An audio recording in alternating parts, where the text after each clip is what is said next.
안녕하세요. 김용민 브리핑 정선태 교수의 오늘을 읽는 책 주간방송 종합편을 보내드립니다. 광고 듣고 시작하겠습니다. 어디선가 나타나서 생명을 구하고 정의를 지키는 영웅 슈퍼맨. 우리 주변에도 많은 슈퍼맨이 있습니다. 바로 공익 제보자입니다. 어쩌다 슈퍼맨이 되어야만 했던 그들에게 세상은 따뜻하지 않았습니다. 수많은 생명을 살린 2명의 간호조무사는 권고사직을 당했고, 장애인의 인권을 위해 싸운 선생님은 결국 사직했습니다. 어려움을 감내하고 있는 슈퍼맨들에게 이제 우리가 감사를 전해야 할 때입니다. 시민사회 지지 캠페인 어쩌다 슈퍼맨에 함께해주세요. 아름다운 재단. 중국 대륙에 휘몰아친 충격 정치 실화 13억 분의 1의 남자. 아사히 중국 특파원이 목숨 걸고 취재한 시진핑 권력 승계의 비밀, 그 풀 스토리 13억 분의 1의 남자. 만년 지방관리가 어떻게 국가주석이 되었을까? 궁지에 몰린 장점은 시진핑에게 살려달라 전화를 건 이유는 보시라이와 저우융캉이 획책한 쿠데타, 그 실상은. 리얼 정치 활극을 직접 확인하세요. 13억 분의 1의 남자. 도서출판 레드스톤. 충남 금산의 넓은 인삼밭. 정성농장을 일군 농부아버지 이정열 씨. 자연은 노력한 만큼 내어준다.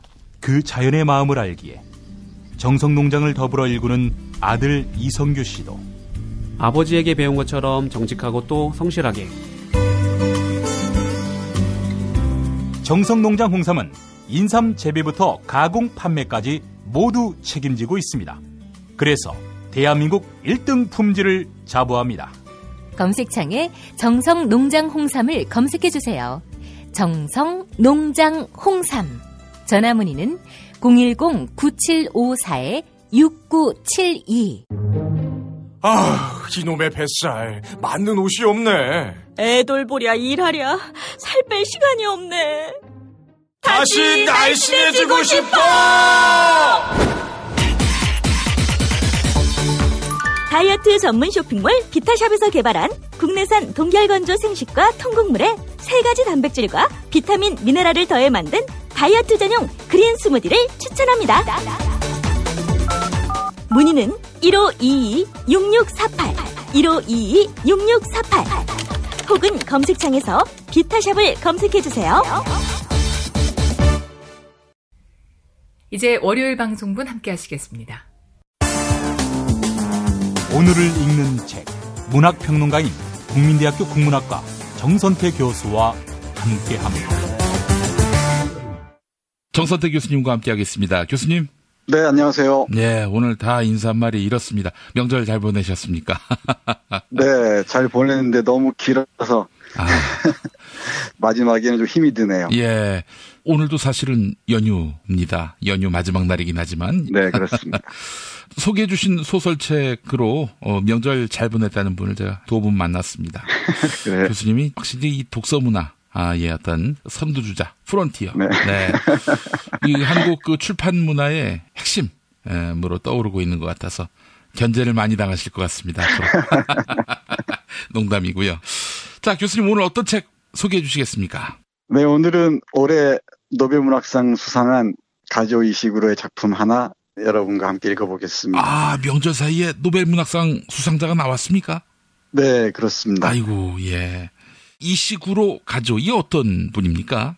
일본식으로 읽으면 이식으로 가지오 이렇게 읽어야 되고요. 예. 영국으로 옮겨간 사람이니까 일본계 영국인이죠. 예. 가지오 이식으로 이렇게 읽어야 될 것 같습니다. 예. 1954년생인데 4살 땐가 영국을 건너갔다고 하네요. 아, 그 이창동 감독하고 나이가 같으시네요. 그래요? 그러니까 예. 국적은 영국입니다. 네. 일본에서 태어났고요. 영국에서 학교를 다니고 영어로 글을 쓴 사람입니다. 그러니까 영문학계에서는 알려져 있는 편인데 예. 일반 독자들에게는 많이 소개되어 있지가 않은 것 같아요. 작품은 이미 오래전부터 많이 번역 소개됐었습니다. 예. 대표적인 게 남아있는 나날이라는 영화로도 잘 알려져 있습니다만 예. 그리고 부유하는 세상의 예술가, 녹턴, 뭐 이루어지지 못한 사람들 등등 중요한 작품들은 거의 번역이 돼 있는데 그 출판계 말씀하셨습니다마는 출판계에 관계하고 있는 뭐 사람 얘기를 들으면 가지오 소설이 거의 절판이 됐답니다. 이 말씀 왜 꺼내냐면은 이 노벨상 시즌만 되면은 특히 문학상 관련해서 많은 사람들이 관심을 기울이는 것 같아요. 뭐 경마식 보도도 많고요. 도박사들의 말을 인용해서 고은 씨가 4위에 올랐다는 등 무라카미 하루키와 경쟁을 한다는 등 뭐 정치적 배려에 따라서 아프리카의 응국이와 시용호가 받을 것이라는 등 이런저런 얘기가 많았는데 뭐 노벨상이 권위 있는 뭐 상인 건 분명합니다만은 이런 식으로 짝사랑하듯이 매달릴 필요가 있을까? 저는 그런 생각을 해요. 뭐 일본에도 역시 고은 선생 얘기를 많이 하면서 사람들이 기대를 했던 것 같은데 저는 결론적으로 말씀드리면 많은 독자들이 자신의 가슴 속에 노벨상을 이렇게 수여할 만한 작가들 많이 담아두는 게 중요하지 누가 노벨상을 받느냐는 그렇게 중요하지 않은 것 같습니다. 저는 그렇게 생각을 해요. 그러니까 지속적으로 책을 읽으면서 내가 좋아하는 작가들을 하나하나 알아가는 재미 있잖아요. 그 재미들이 확산하면서 이제 뭐 노벨상에 가까이 갈 수도 있을 텐데 우리 미디어 오늘 기사를 보니까 10세 이상 한국인들의 하루 평균 독서 시간이 6분이 안 된답니다. 6분. 그러니까 뭐 한순간도 책에 눈길을 주지 않는다는 거죠. 뭐 스마트폰 보느라 정신이 없기도 하겠지만은 정말 한국 사람들 책 안 읽습니다. 물론 뭐 책 말고도 미디어 환경이 변하면서 뭐 접할 정보들이 많기도 하고 또 책보다 재미있는 게 많기도 하겠지만 적어도 내 삶을 좀 더 풍요롭게 할 수 있으려면은 그리고 내가 모르는 세계를 좀 더 깊이 있게 들여다보려면 책만한 게 없을 줄 아는데 한국 사회는 이 독서 문화가 대단히 황량한 게 아닌가 그런 생각을 합니다. 뭐 왜 그런지에 대해서는 많은 사람들이 분석을 내놓곤 합니다만은 무엇보다 교육이 문제가 있는 것 같아요. 입시 중심의 교육에서 책을 깊이 있게 지속적으로 읽는다는 게 쉬운 일이 아니죠. 책을 읽더라도 시험 문제 나올 만한 것들을 다이제스트해서 요약 정리해서 보여주는 것만을 소비하는 경우가 많습니다. 아무튼 노벨상에 연연해 하기보다는 우리 스스로가 이 노벨상을 줄 만한 사람 또는 받을 만한 사람을 하나하나 챙겨가는 게 어떨까 그런 생각을 합니다. 그리고 노벨상이라는 게 워낙 정치적인 성격이 강하거든요. 평화상이나 특히 문학상 같은 경우는 유럽 중심의 상이긴 하지만은 정치적 환경을 고려하기도 하고요. 또 어떤 새로운 의미를 이 한림원에서 부여하기 위해서 상을 수여하는 경우도 적지 않습니다. 무엇보다 한국이 노벨상을 받기 위해서는 특히 노벨 문학상을 받기 위해서는 독서 문화가 좀 더 활성화돼야 한다고 저는 생각하는 쪽입니다.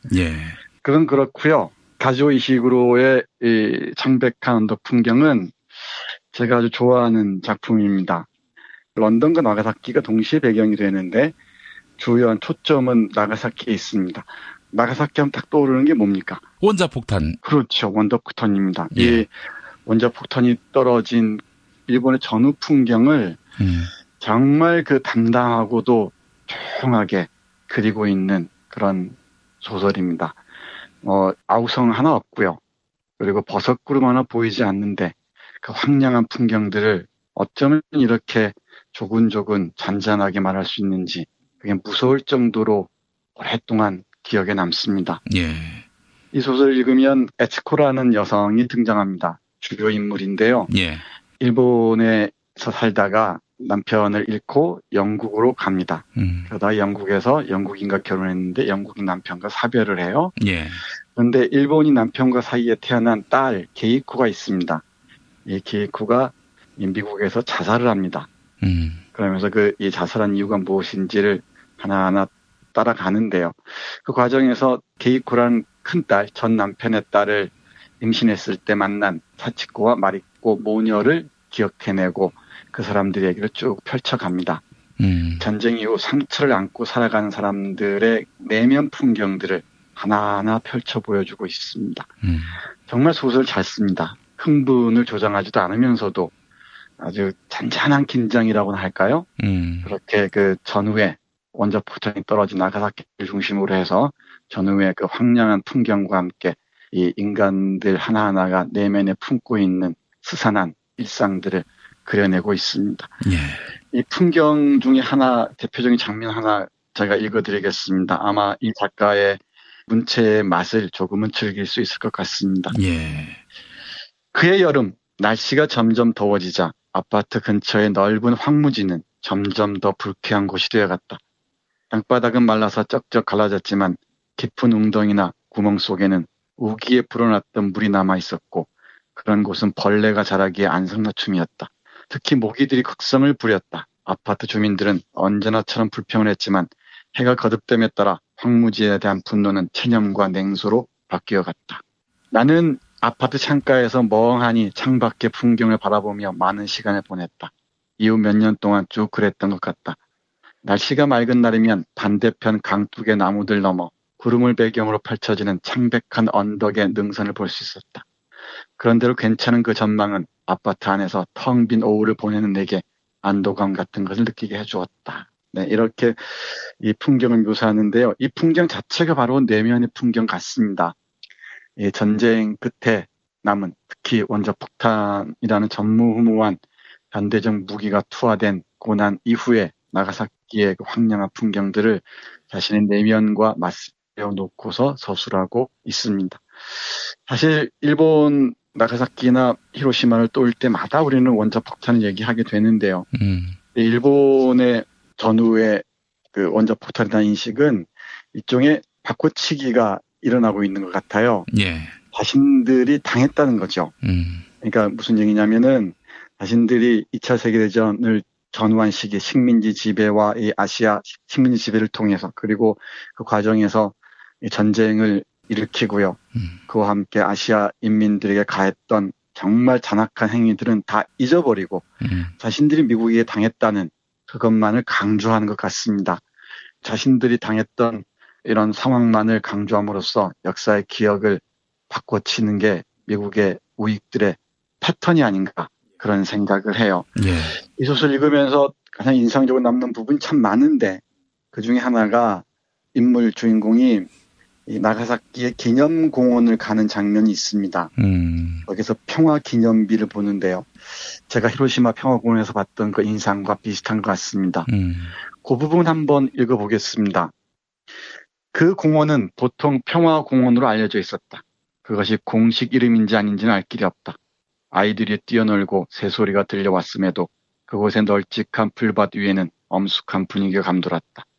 관목이나 분수 같은 흔한 장식물들이 꼭 필요한 만큼만 설치되어 있어 수도원 같은 분위기가 났다.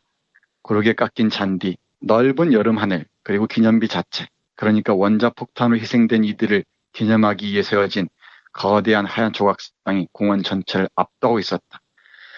조각상은 볼 때마다 너무 크고 육중해 보였다. 나는 그 조각상을 원자폭탄이 떨어진 그날, 그리고 그 이후의 나날 동안에 벌어진 끔찍한 일들과 결부시킬 수가 없었다. 조각상은 멀리서 보면 교통정리를 하는 경찰처럼 거의 희극적으로 보였다. 나에게 그것은 그저 하나의 조각이 불과했다. 나가사키 사람들은 대부분 그 조각상을 일종의 제스처로 받아들였는데 전반적인 감정은 내 느낌과 크게 다르지 않았을 것이다. 오늘날 나가사키에 있는 그 커다란 하얀 조각상을 떠올릴 때면 나는 그날 오전 오카다 상과 함께 평화공원을 방문했던 일과 그의 우편엽서 사건이 가장 먼저 떠오른다. 이렇게 이어지는데요. 이 조각상을 보면서 비극을 겪었던 사람들의 일상과는 거의 관련이 없다고 생각을 하고요. 마치 교통정리를 하는 경찰처럼 희극적으로 보인다고 얘기를 합니다. 하면서 작가는 정말 그 예민한 감각으로 촉수로 일상적인 삶을 영위해가는 사람들의 내면에 깃들인 상처들을 하나하나 들춰 보여줍니다. 자극적인 언어가 아닌 정말 잔잔하고 담담한 언어로 말이지요. 이게 이 작가의 힘이 아닐까 싶어요. 영국 런던에 살면서 우연히 그네를 타는 소녀를 보다가 자살한 자기 딸을 생각하고요. 그러다가 그 딸을 닮은 사치코의 딸 마리코를 다시 생각하면서 이 전쟁이라는 게 많은 사람들에게 얼마나 깊은 상처를 안겼는지를 서술해가는 정말 수작이라고 저는 생각을 합니다. 카즈오 이시구로의 다른 작품들이 되게 영국을 배경으로 하고 영국인들이 등장하는 게 많은데요. 이 작품은 영어로 쓰여졌지만은 일본인들이 역사적으로 겪어야 했던 고통들을 아주 서정적인 언어로 슬프게 그리고 아름답게 묘사했다는 점이 더욱 아프게 와닿습니다. 아픈 상처를 아름답게 묘사한다는 것처럼 어쩌면 비극적인 것도 없을 것 같아요. 근데 이 소설을 한 페이지 한 페이지 넘기다 보면은 그런 장면들이 곳곳에 나옵니다. 기억은 선택적인 경우가 많죠. 그리고 우리의 기억들이 온전히 사실들을 재현한다고 생각하면 오산인 경우가 많습니다. 그럼에도 불구하고 이런 기억들은 설령 그것이 착실하더라도 기억들을 계속 끌어내고 그것과 맞서는 게 또 작가의 몫이기도 할 겁니다. 예. 여기에서 제가 인상 깊게 읽은 구절, 기억과 관련된 부분 여러분들께 읽어드리겠습니다. 예. 기억이란 믿을 만한 게 못 된다. 기억은 종종 그것을 떠올리는 현재 상황에 크게 영향을 받는다. 따라서 지금 말하는 이 이야기도 그럴 것이다. 예를 들어 나는 그날 오후 내가 경험한 것이 하나의 징조였다고. 그날 내 생각 속으로 들어온 그 불쾌한 이미지가 길고 텅 빈 시간 동안 머릿속을 부유하는 수많은 백일몽과 전혀 다른 훨씬 강렬하고 생생한 어떤 것이었다고 나 자신을 설득하고 싶어하는 것 같다. 네, 이렇게 이어지는데요. 그러면서 마리코라는 소녀가 아주 중요한 인물로 등장하는데요. 이 마리코가 전쟁통에 자기 아이를 죽이는 한 여성을 목격합니다. 예. 그러면서 끝없이 자신도 그렇게 죽임을 당할 수 있다는 망상에 시달려요. 이게 이제 전쟁이 가한 고통들이겠죠. 바로 이 마리코의 어머니 사치코도 미국인 남자친구를 두고 있는데 프랭크라는 남자를 따라 미국으로 갈 꿈에 자신의 딸 마리코가 아끼던 고양이를 물에 빠뜨려 죽이는 장면이 아주 그로테스크하게 그려지고 있습니다. 제가 이 소설을 읽으면서 생각하는 것은 역사의 기억을, 특히 고통스러운 기억을 떠올려서 그걸 문학적으로 형성하는 게 작가의 중요한 몫이라는 거고요. 우리가 일본계 영국인 작가 가지오 이시구를 보면서도 이 작가가 노벨상을 받아서가 아니라 이런 자신만의 언어로, 자신만의 문장으로 일본의 고통스러운 역사와 대면하면서 그 의미를 문학적으로 그려내고 있다는 점에 주목했으면 좋겠다는 생각입니다. 예. 이런 작품들 하나하나 읽으시면서 노벨상에 일희일비할 게 아니고 예. 이런 작품들을 아껴주는 독자로서 우리가 살아가는 게 더 필요하지 않을까 그런 생각도 합니다. 그래도 절판되는 작가가 아니라 뭐 이런 걸 계기로 해서 또 그의 작품과 가치가 널리 알려질 수 있다면은 노벨 문학상에 또 순기능도 있는 거 아닐까 하는 생각이 듭니다. 네, 맞습니다. 그러니까 우리가 아는 많은 작가 중에 노벨상을 받았음에도 잊혀진 작가들도 많고요. 예. 또 거꾸로 노벨상을 받지 않았음에도 많은 독자들의 사랑을 받는 작가도 있지 않습니까? 예. 결국은 독서의 문화랄까 독서의 토양이 좀 더 비옥해져야 하는 게 맞지 않나 그런 생각을 할 수밖에 없네요. 예. 이 소설을 읽으신다면은 전혀 후회가 없으실 겁니다. 하나하나 잔잔한 목소리 얘기하면서도 아주 깊은 의미를 담고 있습니다. 기억에 남는 게 많이 있는데요. 우리 에치코라는 여성 주인공의 시아버지인 오카다상 같은 전후 시대에도 아직 시대에 적응하지 못하고 전쟁 전에 세계관에 갇혀 있는 사람도 있고요. 예. 그리고 또 새로운 전후 일본에서 새로운 삶을 모색하는 마스다 같은 젊은 친구도 있습니다. 그런 걸 하나하나 새기면서 읽어보시면은 이 작품의 다른 의미들도 발견할 수 있을 것이라고 생각합니다. 예, 알겠습니다. 자, 교수님 명절 이후 시적절하게 노벨 문학상 수상자 작품을 소개해 주셔서 감사합니다. 교수님과는 또 내일 뵙도록 하겠습니다. 네, 고맙습니다. 고민을 넣어주는 친구 쇼한 침대. 쇼한 침대가 고민을 들어준다고? 편안한 저자리의 친구 쇼한 침대. 그렇게 편안하니? 업계 최초 2주 체험 정책으로 유명한 슈엔 침대. 더 편한 천연 통가죽 면피 소파도 출시하였습니다. 전시 체험장으로 오세요. 더 많은 혜택이 기다립니다. 어디에 있다고? 딴지마켓에 있네. 검색창에 쇼의 침대. 찬바람이 싸늘하게 불어올 때는 따뜻한 새싹당 공차, 풍부한 아스파라긴산과 레스베라트롤, 그리고 그 어떤 차도 따라올 수 없는 고소한 맛. 따뜻한 새싹당 공차로 하루를 시작하면 참 좋습니다. 이런 환절기에 기분 좋은 차 모금 새싹당 콩차 티백 2+1 행사는 계속됩니다. 새싹당 콩차는 인터넷 전창걸몰닷컴에서 구매하실 수 있습니다. 전화 구매는 070-8635-1288 070-8635-1288 반지 벤지 반지 벤지 벤지 벤지 벤지 빠빤지 빠빤지 반지 벤지 반지 벤지 반지 벤지 오빠 나랑 무슨 게임 할 거예요? 벤지 빤빤지 빤빤지 오빠는 마법사 업데이트. 이제 화요일 방송분 함께 하시겠습니다. 오늘을 읽는 책 문학평론가인 국민대학교 국문학과 정선태 교수와 함께합니다. 정선태 교수님과 함께하겠습니다. 교수님. 네, 안녕하세요. 네, 자 이제 오늘부터 휴무가 다 끝나고 다 일상으로 돌아가야 할 텐데 오늘 그 첫날을 맞아 어떤 책을 소개해 주실지 기대됩니다. 네, 글쎄요. 너무 오랫동안 쉬어서 새롭게 시작할 수 있을지 모르겠는데. 예. 오늘은 쿠르드족 얘기 좀 해보겠습니다. 예. 쿠르드에서 프랑스로 망명한 영화 감독이자 작가죠. 이네 살림이 쓴 아버지의 총 함께 보도록 하겠습니다. 예. 얼마 전에 쿠르드의 독립을 위한 투표가 있었고요. 압도적인 찬성률에도 불구하고 주변 강대국들에 의해서 이게 압살되고 있는 모양이죠. 예. 참 오랫동안 쿠르드족은 1,500만 명이 넘는 대민족이 나라 없이 난민 상태로 떠들고 있는 상황이 지속되고 있는 것 같습니다. 예. 저는 이게 소설을 통해서 아프리카나 이 중동 그리고 남미 세계 각지에 우리가 좀 낯선 장소들을 만나곤 하는데요. 이 쿠르드를 만날 때마다 저는 그 식민지 조선의 모습을 떠올리곤 합니다. 나라 없이 언어도 없이 그리고 정처도 없이 떠돌던 수많은 조선인들의 모습들이 곳곳에서 어른거리곤 해요. 예. 이 소설도 역시 마찬가지입니다.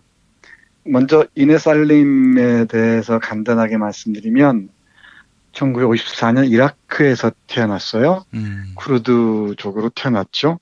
여기서 17살까지 살다가 정치적 상황을 견디지 못해 프랑스로 망명을 합니다. 근데 우리가 이 인물 정보를 펼쳐보면은 국적이 이라크라고 나와 있습니다. 물론 이라크 영토 안에 있으니까 이라크로 하겠지만은 뭘 생각하면은 쉽게 상상할 수 있는가 하면요. 예. 식민지 시대 때 우리 조선인 작가나 예술가들이 국적이 바로 일본이었죠. 그걸 생각하시면 될 것 같습니다. 예.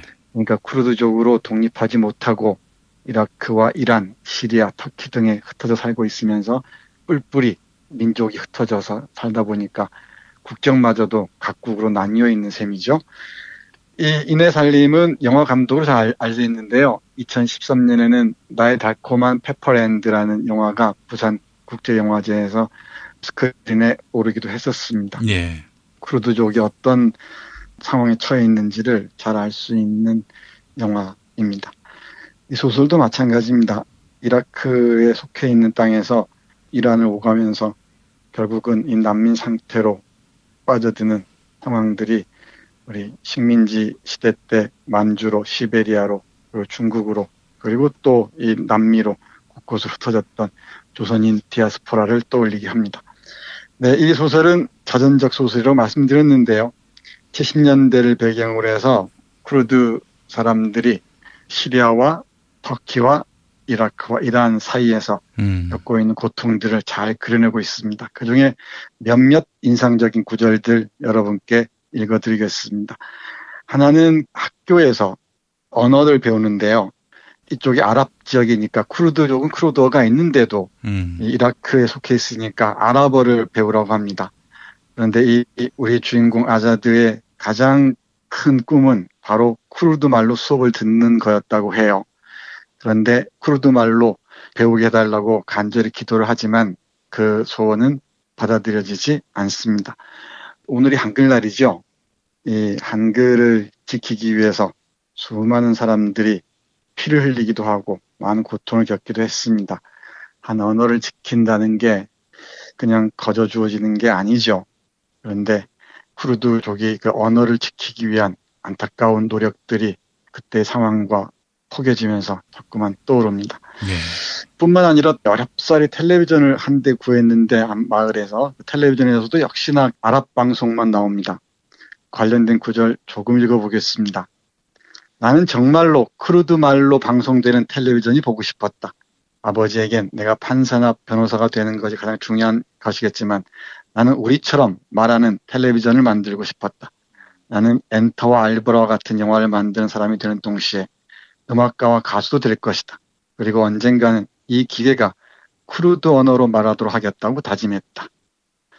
여기서 이 기계는 텔레비전을 얘기하는데요. 네. 텔레비전에서 아랍어로만 나오니까 참으로 힘들었겠죠. 자신들의 언어는 다 지워져 버리고 우리가 말하는 언어와 이 문자 언어를 동시에 갖추고 있다는 건 축복 중에 하나입니다. 세계 문화권을 봐도 말하는 언어와 이 문자 언어를 동시에 갖추고 있는 언어 문화권이 많지가 않습니다. 그래요? 그게 어떤 차이입니까? 아니, 당연히 말과 글은 다 하나의 세트인 걸로 우리는 이해하고 있는데 말은 있고 글은 없고 글은 있고 말은 없고 이게 성립이 가능합니까? 네, 훌륭한 질문하셨습니다. 우리 조선시대나 고려시대를 한번 떠올려 보십시오. 분명히 이 한반도에 사는 많은 사람들은 조선어를 했겠죠. 우리말로 일상적인 생활을 했겠죠. 그렇죠. 네, 근데 글은 어떻게 썼겠습니까? 다 한자로 썼죠. 예. 그러니까 이 말은 있지만은 글로는 표기할 수 없는 이런 언어 문화권들이 아주 많습니다. 작은 부족들은 물론이고요. 큰 나라들도 그런 경우가 많아요. 예. 예컨대 베트남의 경우에는 한자 문화권이었습니다. 우리처럼. 예. 그런데 지금은 다 로마자 표기를 하고 있죠. 그러니까 베트남 고유 문자가 없는 겁니다. 자신의 말들을 로마자를 빌어서 표기하는 거죠. 예. 이를테면 우리 오래전에 향찰이나 이두가 그랬던 것처럼 뭐 좀 다르긴 합니다만은 국민정음은 책이기도 하고 문자 책이기도 한데 국민정음이라는 문자를 가지고 있는 것은 정말 이 축복 중에 축복이라고 할 수 있습니다. 이렇게 자유롭게 말로 하고 그걸 또 크게 다르지 않게 글로 표현할 수 있다는 것은 세계적인 놀라운 문명사적 사건이라고 할 수 있죠. 예. 근데 그걸 지키기 위해서 이렇게 식민 시대를 거치면서 많은 사람들이 애를 썼던 것 같습니다. 말이 나온 김에 한 마디 더 덧붙이면은 예. 훈민정음을 둘러싸고 많은 싸움들이 있었습니다. 훈민정음 창제 당시부터 그랬죠. 지식을 독점한 세력들이 이 훈민정음이라는 쉬운 글자를 통해서 자신들의 지식이 대중화하는 것을 꺼려했겠죠. 그러다 보니까 그렇게 많은 사람들이 반대를 하고 그랬던 겁니다.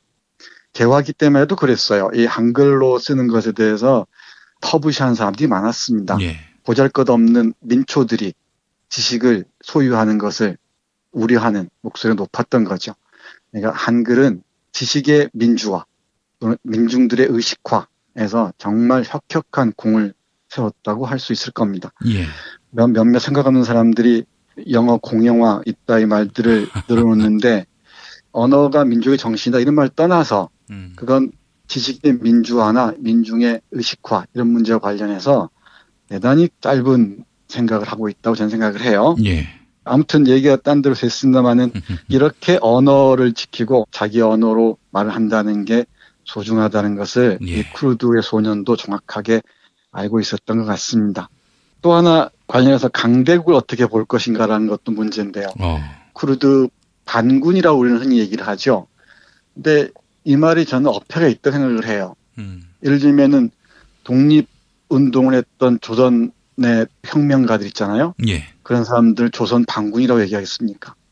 독립군이죠. 독립을 위해 싸운 사람들이죠. 아무튼 쿠르드 반군이라고 부르는데 쿠르드 반군을 이용해서 IS와 싸우게 하고 하는 짓들을 많이 했잖아요. 미국이나 소련이. 그러면서 이런 쿠르드족들 또 철저하게 배신합니다. 예. 그 과정들을 잠깐 보면 이렇습니다. 예.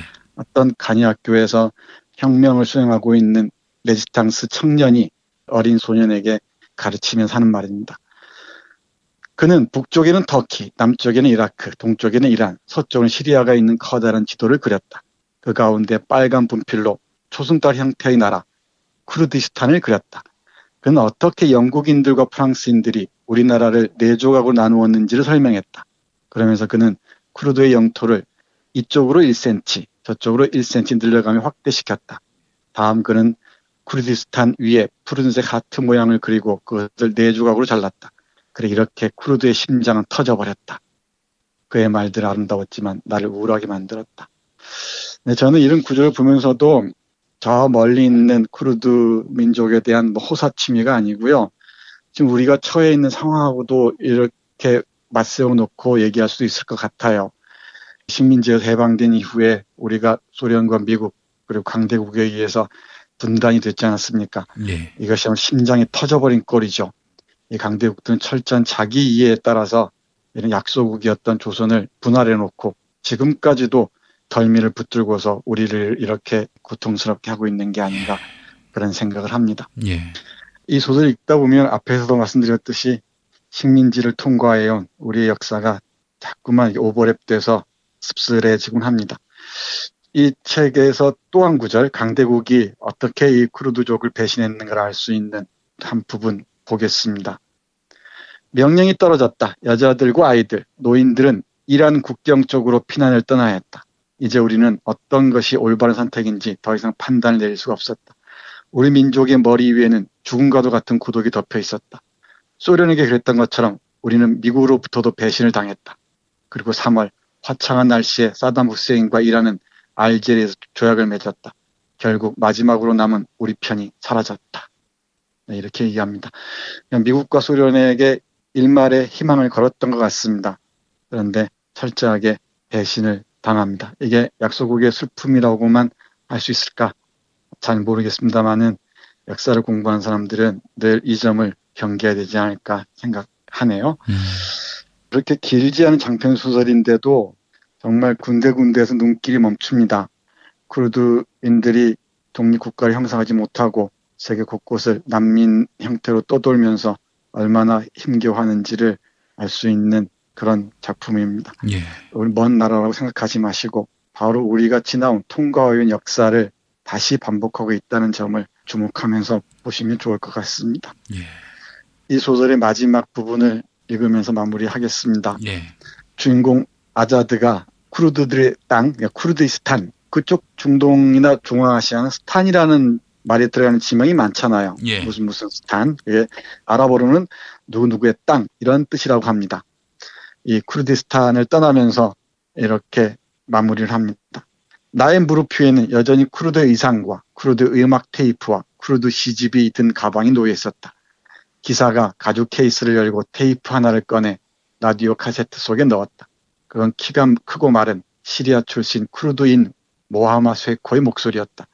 내가 1974년 이란 피난소에서 들었던 노래와 같은 거였다. 자동차는 광활한 평야를 가로질러 긴 도로를 진입했다. 시간이 흐를수록 내 가슴의 고동은 느려지네. 사랑하는 사람아. 그리고 나 아자드는 더 이상 철부지아이가 아니었다. 네, 이렇게 마무리되면서 네. 이 소설이 닫힙니다. 이 소설은 대단히 비극적인 가족사와 비극적인 민족사를 그리면서도 정말 잔잔한 문체로 비극의 이면들을 투시하고 있습니다. 예. 가족들은 다 남미되거나 살해당하고요. 다른 그 형제자매들은 뿔뿔이 흩어집니다. 쿠르드뿐만 아니고 시리아나 우리 로힝자도 그렇고요. 곳곳에서 난민들이 발생하고 있는데 예. 그 비극들에 우리가 조금이라도 공감한다면은 이런 소설에서 하나의 힌트를 얻을 수 있지 않을까 그런 생각도 합니다. 아, 언어를 지킨다는 것이 얼마나 참 대단한 일인지 우리가 언어의 혜택을 받으면서도 그걸 간과해 왔던 것 같습니다. 네, 그렇습니다. 제가 오늘 한글날을 맞이해서 특별히 고른 책은 아닙니다만은 언어를 지킨다는 것은 언어와 함께 살아간다는 것은 물과 공기를 지키는 것만큼이나 정말 귀하고 소중한 일이죠. 예. 우연히 그런 생각이 났어요. 오래전에 우리 김 PD 박사 논문 쓰실 때 참 이런저런 고생 많았잖아요. 각조도 많이 달아야 되고 그러셨는데 어디까지 각조를 달아야 되냐 고민도 많이 하고 그랬죠. 우리가. 그때 김 PD 했던 말이 떠올랐어요. 나는 지금 한글로 쓰고 있다. 이 글은 국민정음을 창제한 세종대왕의 창제하신 것임을 밝혀준다. 이런 식의 농담 반 진담을 한 적이 혹시 기억납니까? 뭐 세종대왕 뭐 개인의 업적은 아니겠지만은 조선 초기에 이 한글을 창제해서 지금까지도 우리의 그 사유의 소중한 자원이 되고 있다는 것은 정말 고마운 일이죠. 예. 저는 뭐 한글을 순화하거나 뭐 깨끗하게 한다는 말은 별로 동의하지 않습니다만은 그럼에도 우리 한글이 가지고 있는 가치나 의미에 대해서는 여러 번 깊이 생각해도 모자라지 않을 것이라고 생각합니다. 알겠습니다. 오늘 제가 녹음하는 날 기준으로 한글날인데 한국어의 날이 아니라 한글날, 한글날이 갖는 이 석자의 의미를 다시 한번 새겨보는 교수님의 책 추천이었습니다. 네, 그런데 한마디만 덧붙이면은 한국어를 하지 않고 한글이라고 하잖아요. 네. 한글이라고 하는 게 참 깊은 의미가 있습니다. 사실 북한의 언어나 중국에 살고 있는 이른바 조선족들의 언어, 그리고 일본에 살고 많은 동포들의 언어가 다 다르지 않습니까? 예. 근데 그 사람들이 공통으로 인식하고 또 알고 쓰는 게 바로 한글입니다. 하나의 국가 언어로 고정되지 않고 저희 곳곳에 있는, 그러니까 조선인들이죠. 우리 한반도의 삶의 터전을 두었던 사람들이 공통으로 인식하고 또 사용하고 있는 언어가 한글이라는 것도 알아두셨으면 좋을 것 같습니다. 예. 한글 표기라는 게 있다는 게 나중에 우리가 함께 만날 때 정말 튼실한 버팀목이랄까 끈이 되어줄 줄로 압니다. 예, 알겠습니다. 자, 교수님 오늘 말씀 잘 들었습니다. 네, 고맙습니다. 생활인을 위한 꿀팁. 집 두 채에 월 10,000원 화재보험 카페. 화재 배상, 심지어 도난 피해까지. 여기에 더해 가전제품 고장 수리비까지. 우와, 우리 집 말고 부모님 집까지 두 집에 월 10,000원이라고요? 식당, 노래방, 임용실 같은 상가와 숙박업소, 사무실, 공장, 창고, 목조주택까지 모든 업종의 화재보험과 배상 책임보험도 상담해드립니다. 02849-9730. 연중 무휴라 언제든 02849-9730. 어머님, 아버님, 오래오래 건강하세요. 개업 축하합니다. 온세다 잠드소서. 결혼을 축하합니다. 형부, 우리 언니 반품은 안 됩니다. 차장 승진하신 주과장님, 주차장 되신 거 축하해요. 우리 같이 산 게 벌써 7년이나 됐네. 썩 짜릿했던 시간이었어. 태어나서 처음으로 여자에게 보내는 꽃이야. 너랑 닮은 꽃. 생일 축하해. 사랑과 축하, 위로가 있는 곳에 좋은 사람과 플라워. 1566-0263 1566-0263입니다. 여보, 우리 입맛도 없는데 시원한 국수 한 그릇 어때? 아빠, 밀가루 음식 먹으면 속 쓰려. 알았어. 내가 남도 먹거리 쇼핑몰에서 한 방에 해결하지. 남도 먹거리 쇼핑몰의 국민건강 프로젝트. 100% 오리쌀로 만든 현미 쌀국수와 현미 누룽지로 가족의 건강을 책임집니다. 남도 먹거리의 다양한 꾸러미 상품을 만나보세요. 포털 검색창에 남도 먹거리를 검색하시거나 주문 전화 1544-1669, 1544-1669로 전화주세요. 이제 수요일 방송분 함께 하시겠습니다. 오늘을 읽는 책, 문학평론가인 국민대학교 국문학과 정선태 교수와 함께합니다. 정선태 교수님 만나는 시간 너무나 행복합니다. 교수님. 네, 안녕하세요. 네, 빈말 아닙니다, 교수님. 정말 행복하십니까? 그렇습니다. 아닌 것 같은데. 아닙니다. 오래된 나무라는 필명을 쓰시는 분이 정선태 교수님 오늘 말씀 너무나 감동적이라 눈물이 왈칵합니다. 한글을 가진 우리 민족이 자랑스럽습니다. 세종대왕의 백성사랑이 깊게 느껴집니다. 교수님 감동의 시간 갖게 해주셔서 감사합니다. 이런 글을 남기셨어요. 오래된 나무라는 필명. 예. 따님이 참 글을 잘 쓰시네요. 근데 우리 딸은 방송 안 듣는데. 그렇습니까? 예. 어떡하죠? 그럼 우리 사모님이신가? 우리 사모님은 들으시는데 댓글 같은 건 안 쓸 거요. 그렇군요. 낯설어서. 그럼 교수님 본인이 쓰셨나요? 저도 댓글방 잘 안 들어야 하는데. 예, 알겠습니다. 이건 이렇게 우리 청자분들이 늘 기다리는 코너 바로 우리 정선태 교수님의 오늘을 읽는 책입니다. 저를 오늘 위로할 일이 있으신가 봐요? 아닙니다. 이런 글이 올라와서 소개해드리는 건데 뭐 위로고 뭐고 어디 있습니까? 정말이죠?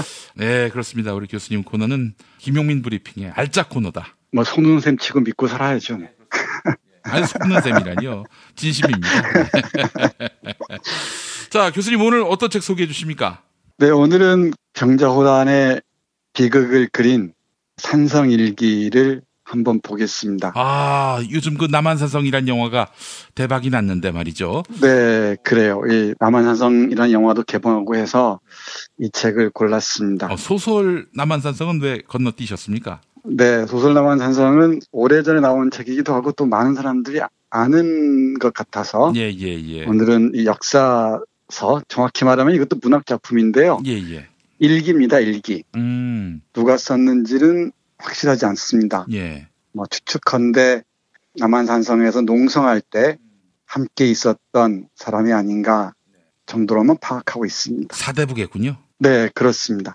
근데 한글로 쓰여진 일기체 작품입니다. 예. 우리 김 PD 혹시 남한산성 가보셨습니까?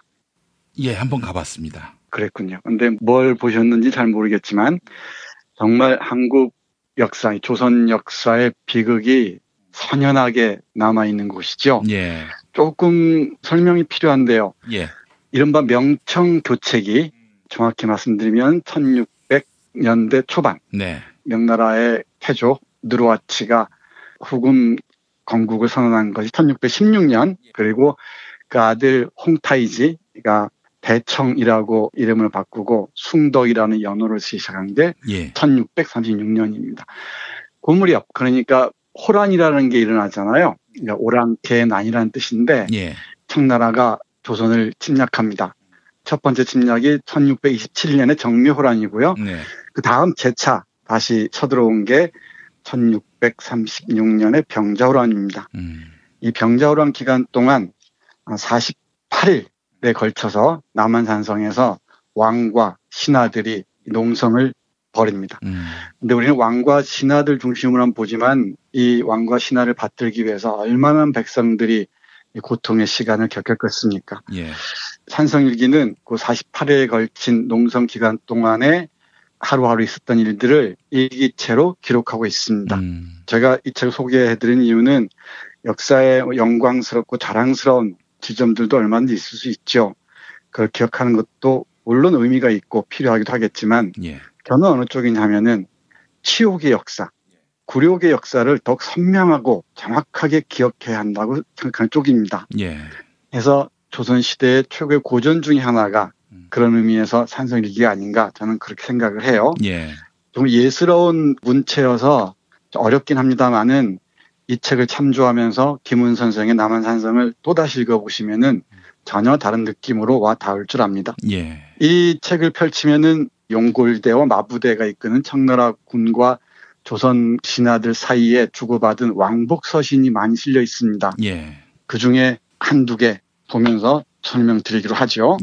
1637년 1월 18일, 그러니까 피난 36일째에 최명길이 쓴 편지입니다. 이때쯤이면은 말 잡아먹을 때, 그때일 것 같아요. 네, 이제 거의 막바지에 이른 거죠. 그러니까 1월 18일이니까 1월 30일에 농성이 끝나니까요. 물도 없고 뭐 먹을 것도 없으니까 피죽을 끓여 먹거나 말까지 잡아먹고 했던 시기이기도 하죠. 이때 진화들은 주화파와 척화파로 나뉘어서 아주 심각하게 쌈박질을 벌입니다. 척화파란 화해를 배척하는 자들이고요. 주화파는 화해를 주로 하자는 파들입니다. 주화파의 대표적인 인물이 최명길, 김자잡 이런 사람들이고요. 척화파의 대표적인 인물이 잘 아시는 김홍집, 윤집, 오달재, 김상헌 같은 사람들이죠. 여기 최명길이 쓴 편지의 한 구절 보겠습니다.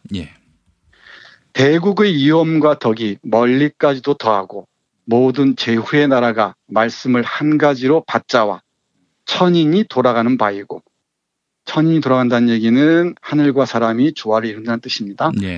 큰 명령이 바야흐로 새롭거늘 소방이, 소방이란 작은 나라, 즉 조선을 얘기합니다. 소방이 10년 형제로서 도리어 죄를 얻음이 많으니 미치지 못할 뉘우침이 있는지라. 이제 원하는 것은 다만 마음을 고치고 생각을 바꾸어 옛 버릇을 한결같이 씻어버리고 나라를 받들고 명을 받을 것이니 모든 변방이 또한 따르리라. 진실로 극진히 구원하고 스스로 새롭기를 허락해 주신다면 문서 예절에 자연 응당한 규칙과 법칙이 있으니 강론하고 결정하여 행하는 날이 있으리라. 그러니까 대국 황제의 나라 청나라에서 명령하신 대로 잘 따르겠다는 각오입니다. 그리고 조금 더 읽어보면 이렇습니다. 성에서 나오라고 하는 명은 진실로 어진 뜻이지만 포위된 것이 풀리지 않았고 황제의 노함이 바야흐로 왕성하니 여기에 있어도 죽고 성에서 나와도 또한 죽을 것이다. 이러함으로 용기를 바라며 죽기를 결단하니 그 사정이 또한 서럽도다. 출성이란 말이 이 책에 많이 나오는데요. 농성을 풀고 성 밖으로 나와서 항복하란 얘기죠. 예. 근데 이러지도 저러지도 못하고 있는 상황이니까 조금만 이해해달라 말입니다. 상당히 굴욕적인 편지죠. 예. 그러면서 이렇게 마무리를 해요. 편지가. 황제의 덕이 천지 같으니 감히 실정을 드러내 말하고 공경이 은혜를 기다리노라.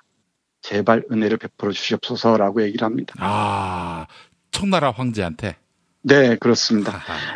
이 편지를 최명길이 쓰는데요. 최명길은 좀 전에 말씀드렸듯이 주화파라고 했잖아요. 예. 그러니까 화해를 하자는 쪽이었죠. 영화에서는 이병헌이 역할을 했던. 네, 맞습니다. 그러자 이 김상헌, 호가 청음인데요. 이 사람이 이 편지를 보고 손으로 찢어버립니다. 어떻게 이런 치욕적인 글을 쓸 수 있느냐고. 그러면서 이 성이 무너져 나갈 정도로 통곡을 합니다. 예. 그러니까 최명길이 이렇게 말합니다. 김상헌이 어떻게 이런 짓을 할 수 있냐라고 말하니까 최명길이 웃으면서 이렇게 말을 해요. 대감이 편지를 찢었으니 우리는 당당히 죽으리라. 그리고는 종이를 낱낱이 주워 모아서 하나하나 붙입니다. 이 장면 대단히 유명하죠. 남한상사에서 나오는 장면입니다. 예. 이처럼 이 주화파와 척화파 사이의 갈등의 골이 깊었습니다. 나라가 위기에 처해 있는 상황에서 이른바 신하라는 자들이, 요즘으로 얘기하자면 정치 지도자라는 자들이 이렇게 패거리를 지어서 싸움을 하고 있습니다. 지혜를 모아서 어떻게 대처할 것인지 밤새 궁리를 해도 모자랄 판인데 이런 짓을 벌이고 있었습니다. 이 산성일기가 왕복서신이 아주 정확하게 기록되어 있다고 했잖아요. 예. 여기에 대해서 청나라 쪽에서 전하는 편지 한 구절 보겠습니다. 너를 본보기로 하여 맹세를 저버린 신하를 짐이 처음에는 다 죽이려 했는데 내가 이제 과연 출성하여 명에 따르겠다면, 성에서 나와서 내 명령을 따르겠다면 이런 뜻입니다. 우선 우두머리로 도모하던 두세 사람을 묶고 보내라. 짐이 당당히 효시하여 뒷사람을 경계하리라. 짐이 서쪽으로 침략할 큰 개교를 그르치게 만들고 너의 생명을 수하에 빠뜨린 것이 이들이 아니고 누구이겠느냐. 이렇게 아주 고압적인 자세로 명령을 합니다. 성에서 나오기로 작정했으니까 거기에서 척화파의 우두머리를 노쇠했던 놈들 몇 명을 묶어서 보내라. 그럼 내가 효시해서 다른 사람들 경계를 하겠다는 것이죠. 효시라면 이제 목을 베서 그 목을 거리에 건다. 네, 맞습니다. 이런 편지를 받고 임금이 어떻게 그럴 수가 있겠느냐. 내가 척화를 주장한 사람들과 함께 죽을지언니 그렇게 못할 것이다 라고 얘기합니다. 그러니까 동궁이 이렇게 말을 덧붙여요. 너희들 때문에 우리가 다 죽게 생겼다 라고 하니까 신하들은 아무런 말을 하지 못하다고 합니다. 이처럼 이 산성일기에서 보여주는 서신일기가 정말 그 당시의 상황을 생생하게 드러냅니다. 그래서 이게 고전을 읽는 맛이기도 하죠. 그리고 그 굴욕의 깊이가 어느 정도 있는지를 헤아릴 수가 있습니다. 그런데 이렇게 피난, 그러니까 농성이죠. 농성도 더 지속할 수가 없는 상황에 이르자 결국은 항복하러 나옵니다. 그 유명한 장면 한번 우리 애청자 여러분과 함께 해보겠습니다. 1월 30일 피난 마지막 날 48일째 일기입니다. 임금이 세자와 함께 푸른 옷을 입으시고 서문으로 따라 나가실 때 성에 가득 찬 사람들이 통곡을 하여 보내니 성 안의 곡소리가 하늘에 사무쳤다. 한은, 이때 한은 청나라 황제를 얘기합니다. 예. 한은 삼밭 남녘에, 여기 삼밭이라는 게 삼전도입니다. 우리 잘 아시는 삼전도비 있죠? 남녘에 구충으로 단을 만든 후 단 위에 장막을 두르고 황양산을 바쳤다. 단 위에는 용문석을 깔고 용문석 위에 수놓은 비단으로 만든 교룡요를 폈다. 한이 황금 걸상 위에 걸터 앉아 바야흐로 활을 타며 여러 장수들에게 활을 쏘게 하더니 활 쏘기를 멈추고 전하로 하여금 걸어서 들어가게 하였다. 축포 같은 것이겠죠. 활을 쏜다는 것은. 예.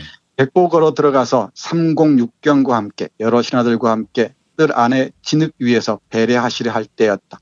신하들이 돗자리를 깔기를 청하는데 임금께서 황제 앞에서 어찌 감히 스스로 높이리오 하고 말씀하셨다. 인조가 돗자리를 깔기를 거부한 거죠.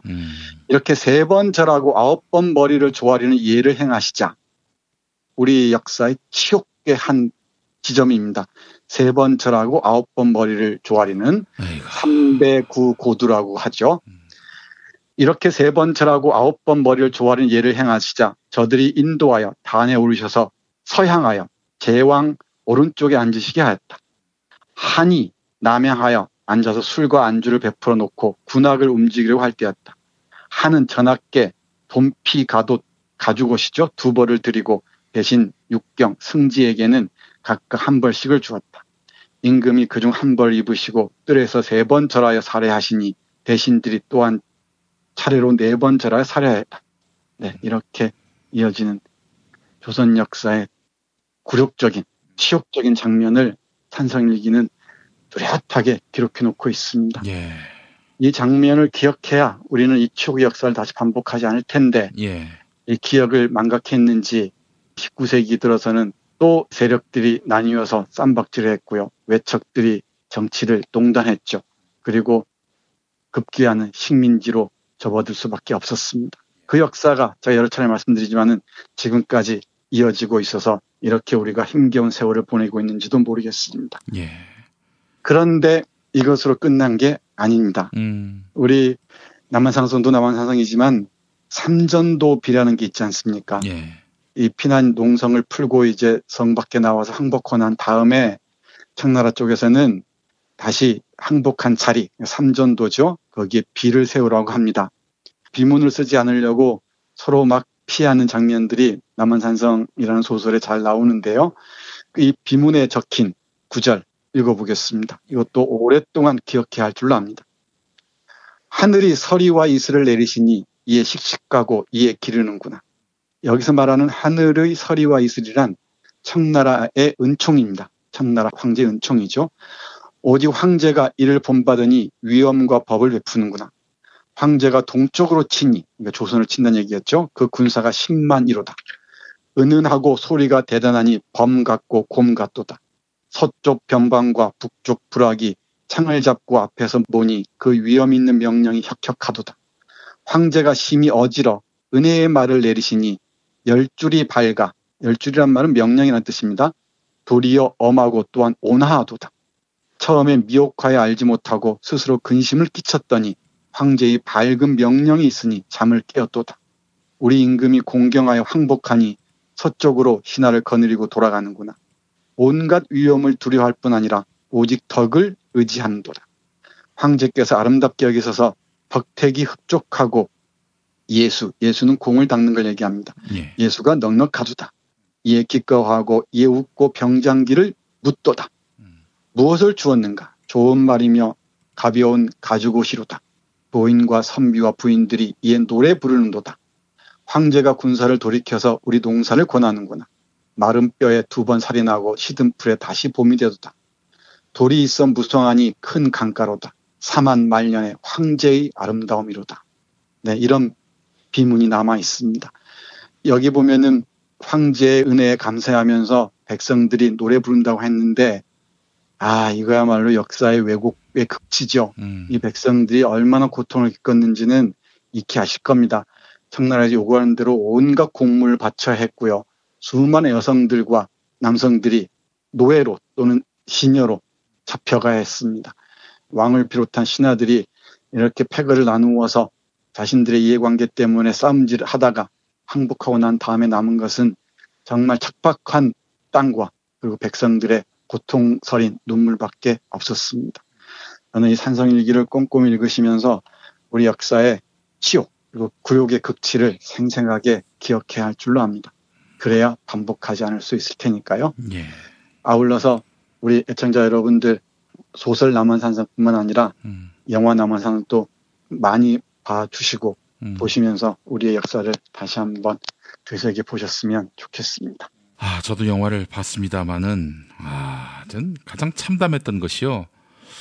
오랑캐와 맞서 끝까지 싸우자 이러더니 홍의포, 그러니까 청나라의 대포 몇 발을 맞고는 갑자기 청나라 황제가 오랑캐가 아니라 천자로 바뀌는 거예요. 아니 이딴 식의 대의명분이란 게 과연 무슨 의미가 있겠는가? 네, 맞습니다. 여기에 정말 정교한 외교 전략 이런 게 필요할 텐데 순간순간 자기 이해관계에 따라서 우왕좌왕하는 꼴을 보면은 참 가관이죠. 예. 금방 읽어드린 그 비명이 있는 그 글들 같은 경우는 식민시대 때 일본의 천황폐하께 바치는 수많은 글들에서 어렵지 않게 유사한 유형들 찾아볼 수가 있습니다. 이렇게 반복됩니다. 이렇게. 그리고 독재자들에게 바쳤던 수많은 글들 한번 떠올려 보십시오. 뭐가 다르겠습니까? 많은 사람들이 민주화운동을 위해서 또는 고통스러운 삶을 겪고 있을 때 저들은, 지식인들은 저렇게 폐악질하는 자들에게 미문을 바쳤던 것이죠. 예. 이게 굴욕이 아니고 무엇이겠습니까? 궁녀가 썼다고 하네요. 산성일기를요. 근데 이거 논란이 많습니다. 궁녀라고도 하는데 예. 연구자들에 따르면은 제가 앞에서 말씀드린 것처럼 그 안에서 직접 생활한 사대부일 가능성이 높다고 얘기를 해요. 그냥 문체를 분석해보면 그렇다고 합니다. 네. 한글로 써졌지만 한자어가 아주 많고요. 그래서 여러 가지 논란이 있긴 한데 그건 좀 더 많은 연구를 기다려봐야 할 것 같습니다. 병자호란을 기록한 문학이 산성일기만은 아니겠죠? 네, 근데 제가 아는 한은 이 산성일기라는 일기체 형식의 사실에 입각한 형식이 있고요. 다산 정혁이라는 사람들이 이런 병자호란에 관한 글들은 많이 쓰는데 이렇게 문학적으로 형성한 것은 많지 않은 것 같아요. 네. 근데 연안 박지원이 쓴 그 허생전 같은 걸 보면은 그 북벌론에 관한 얘기들이 잠깐씩 언급되긴 합니다. 효종시대 북벌론이 등장하잖아요. 예. 우리에게 당했던 서러움, 치욕을 씻어야 한다고 해서 북쪽을 치자라고 얘기를 하죠. 이른바 이제 숙명파들이죠. 명나라를 존중하는 파들이 청나라를 치자고 얘기할 때 등장하는 게 북벌론인데 그 북벌론과 관련해서는 이런저런 언급들이 있습니다만은 본격적으로 병자호란 관련해서 이 문학적으로 형성한 것은 제 기억에는 없습니다. 제가 뭐 책을 많이 읽지 못해서 그런지는 모르겠습니다만은. 책을 많이 못 읽었다는 말씀은 그건 뭐 너무 어불성설이고요. 아주 읽을 책이 너무 많습니다. 예, 알겠습니다. 산성일기 추천해 주셔서 감사하고요. 근데 이걸 현대말로 풀이한 책도 있겠죠? 네, 있습니다. 제가 오늘 읽어드린 게 바로 그건데요. 예. 서해 문집에서 나오고 김광순 선생님이 현대어로 풀고 또 많은 각주를 상세하게 다뤄놔서 일반 독자들도 뭐 조금만 공을 들이면 어렵지 않게 읽으실 수 있을 것 같습니다. 예, 알겠습니다. 자, 교수님 오늘 말씀 잘 들었습니다. 네, 고맙습니다. 한글도 남보다 빨리 깨치고 참 똑똑했는데 갈수록 실력이 뒤처지는 것 같아 걱정이에요. 혹시 초등학교 교과서 본 적 있어요? 어려운 어휘가 너무 많아요. 학교에서는 어휘 개념을 하나하나 설명해줄 시간이 정말 부족하잖아요. 그럼 어떡하죠? 내 아이의 어휘만큼은 내가 책임져야죠. 어휘 공부의 정성. 초등어휘 3000, 초등어휘 5000. 검색창에 초등어휘 3000을 쳐보세요. 야, 너 홍어 판다 그랬지? 팔지. 근데 홍어가 진짜 그렇게 몸에 좋아? 아니, 끝내준다니까. 우리 엄마 관절염인데? 홍어. 나 숙취는? 홍어. 마누라 다이어트는? 홍어. 큰이모 변비? 홍어. 작은 형 소화불량은? 홍어. 여동생 피부? 홍어. 큰 누나 주름? 홍어. 명절 때 선물은? 홍어라니까. 근데 비싸지? 열나 싸고 열나 맛있는 홍어가 있다니까. 어디? 알싸한 홍어. 1599-6456.com 혹은 1599-6456 전화 주문도 가능합니다. 골반 잡자 바로 잡자 바디로직, 허리 통증 바로 잡자 바디로직, 몸매 교정 바로 잡자 바디로직, 자세가 좋아지는 골반 교정 타이즈 바디로직. 검색창에 골반 교정 바디로직. 삐딱한 남성 골반 허리에도 역시 바디로직입니다. 바디로직의 효과를 못 느끼셨다면 100% 환불해드립니다. 자세한 환불 조건은 홈페이지를 참조하세요. 이제 목요일 방송분 함께 하시겠습니다. 오늘을 읽는 책, 문학평론가인 국민대학교 국문학과 정선태 교수와 함께합니다. 정선태 교수님과 함께하겠습니다. 교수님. 네, 안녕하세요. 네, 자 오늘 어떤 작품 소개해 주시겠습니까? 근데 오늘은 왜 칭찬 안 하고 가요? 날마다 칭찬하면은 거짓말로 비춰질 것 같아서 좀 아껴두려고 합니다. 진짜? 예. 네, 오늘 시작하기 전에 예. AS부터 하고 가야 될 것 같아요. 예. 이것도 AS로 할 수 있을지 모르겠는데 어제 우리 김 PD가 갑작스럽게 질문한 게 있어요. 예. 병자호란을 문학적으로 형성한 게 있느냐? 제가 아는 범위안에서는 기억이 잘 나지 않는다라고 했는데 또 고전문학 공부한 사람 얘기를 들어보니까 병자호란, 특히 임진왜란과 병자호란을 합쳐서 양난이라 그러잖아요. 예. 이 양난 이후에 문학의 판도가 많이 바뀐다 그러네요. 그리고 그 굴욕들을 넘어서기 위한 문학 작품들이 상당히 많이 있다고 합니다. 대표적인 게 임경업전 이런 게 있잖아요. 무슨 전할 때. 그리고 뭐 박시전 이런 것도 있고요. 또 여러 가지 사실적인 기술의 허구를 덧붙이는 작품도 있다고 합니다. 예. 어제 제가 너무 아는 게 많지 않아서 오해가 있을까봐 짧게 AS 해드렸습니다. 예.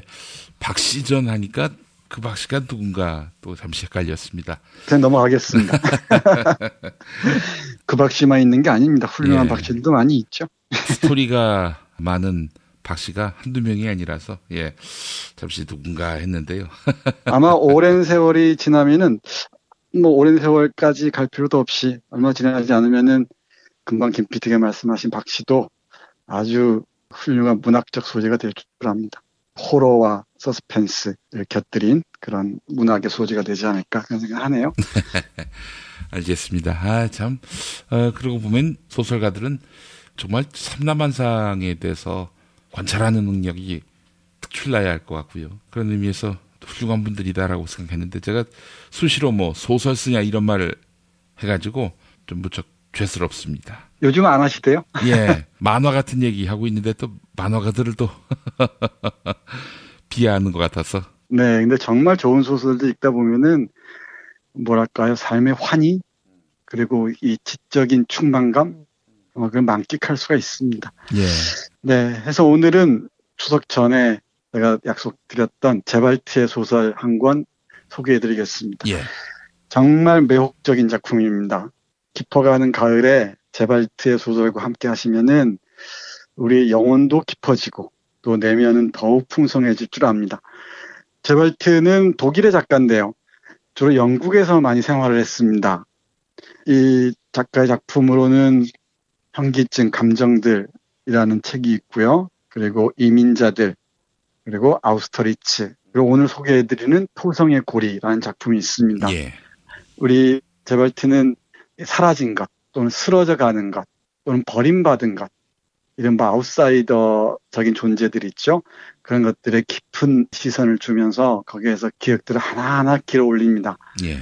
정말 매력적인 작가입니다. 뭐 우리 김 PD도 일에만 치이지 마시고 하나하나 읽었으면 좋겠습니다.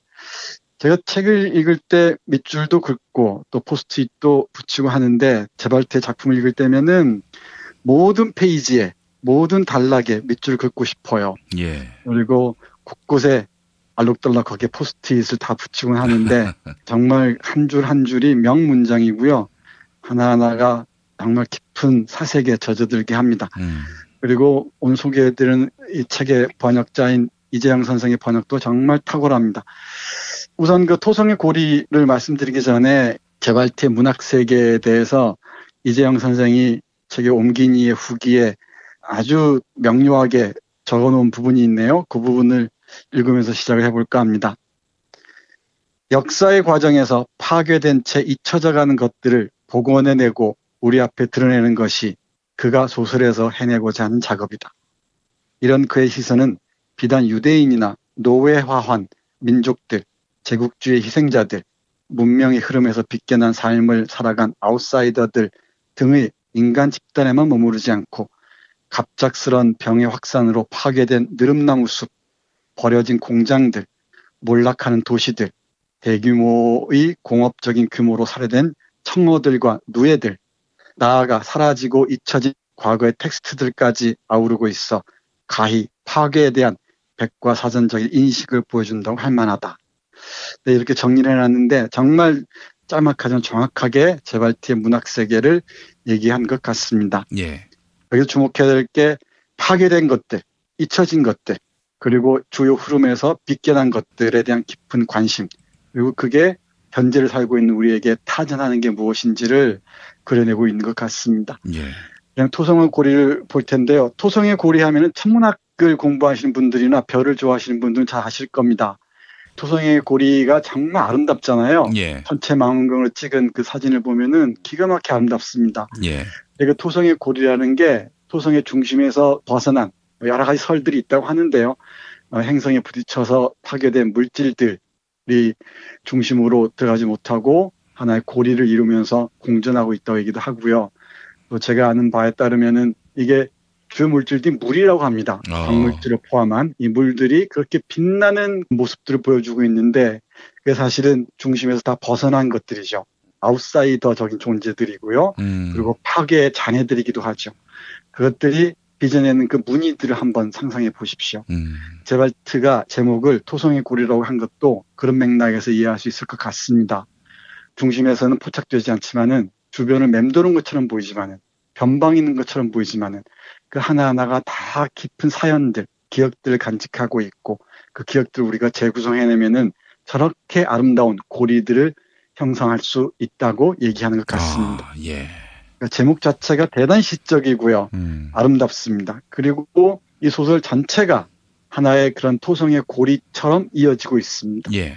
제발티 소설은 줄거리를 딱 설명하기가 쉽지가 않아요.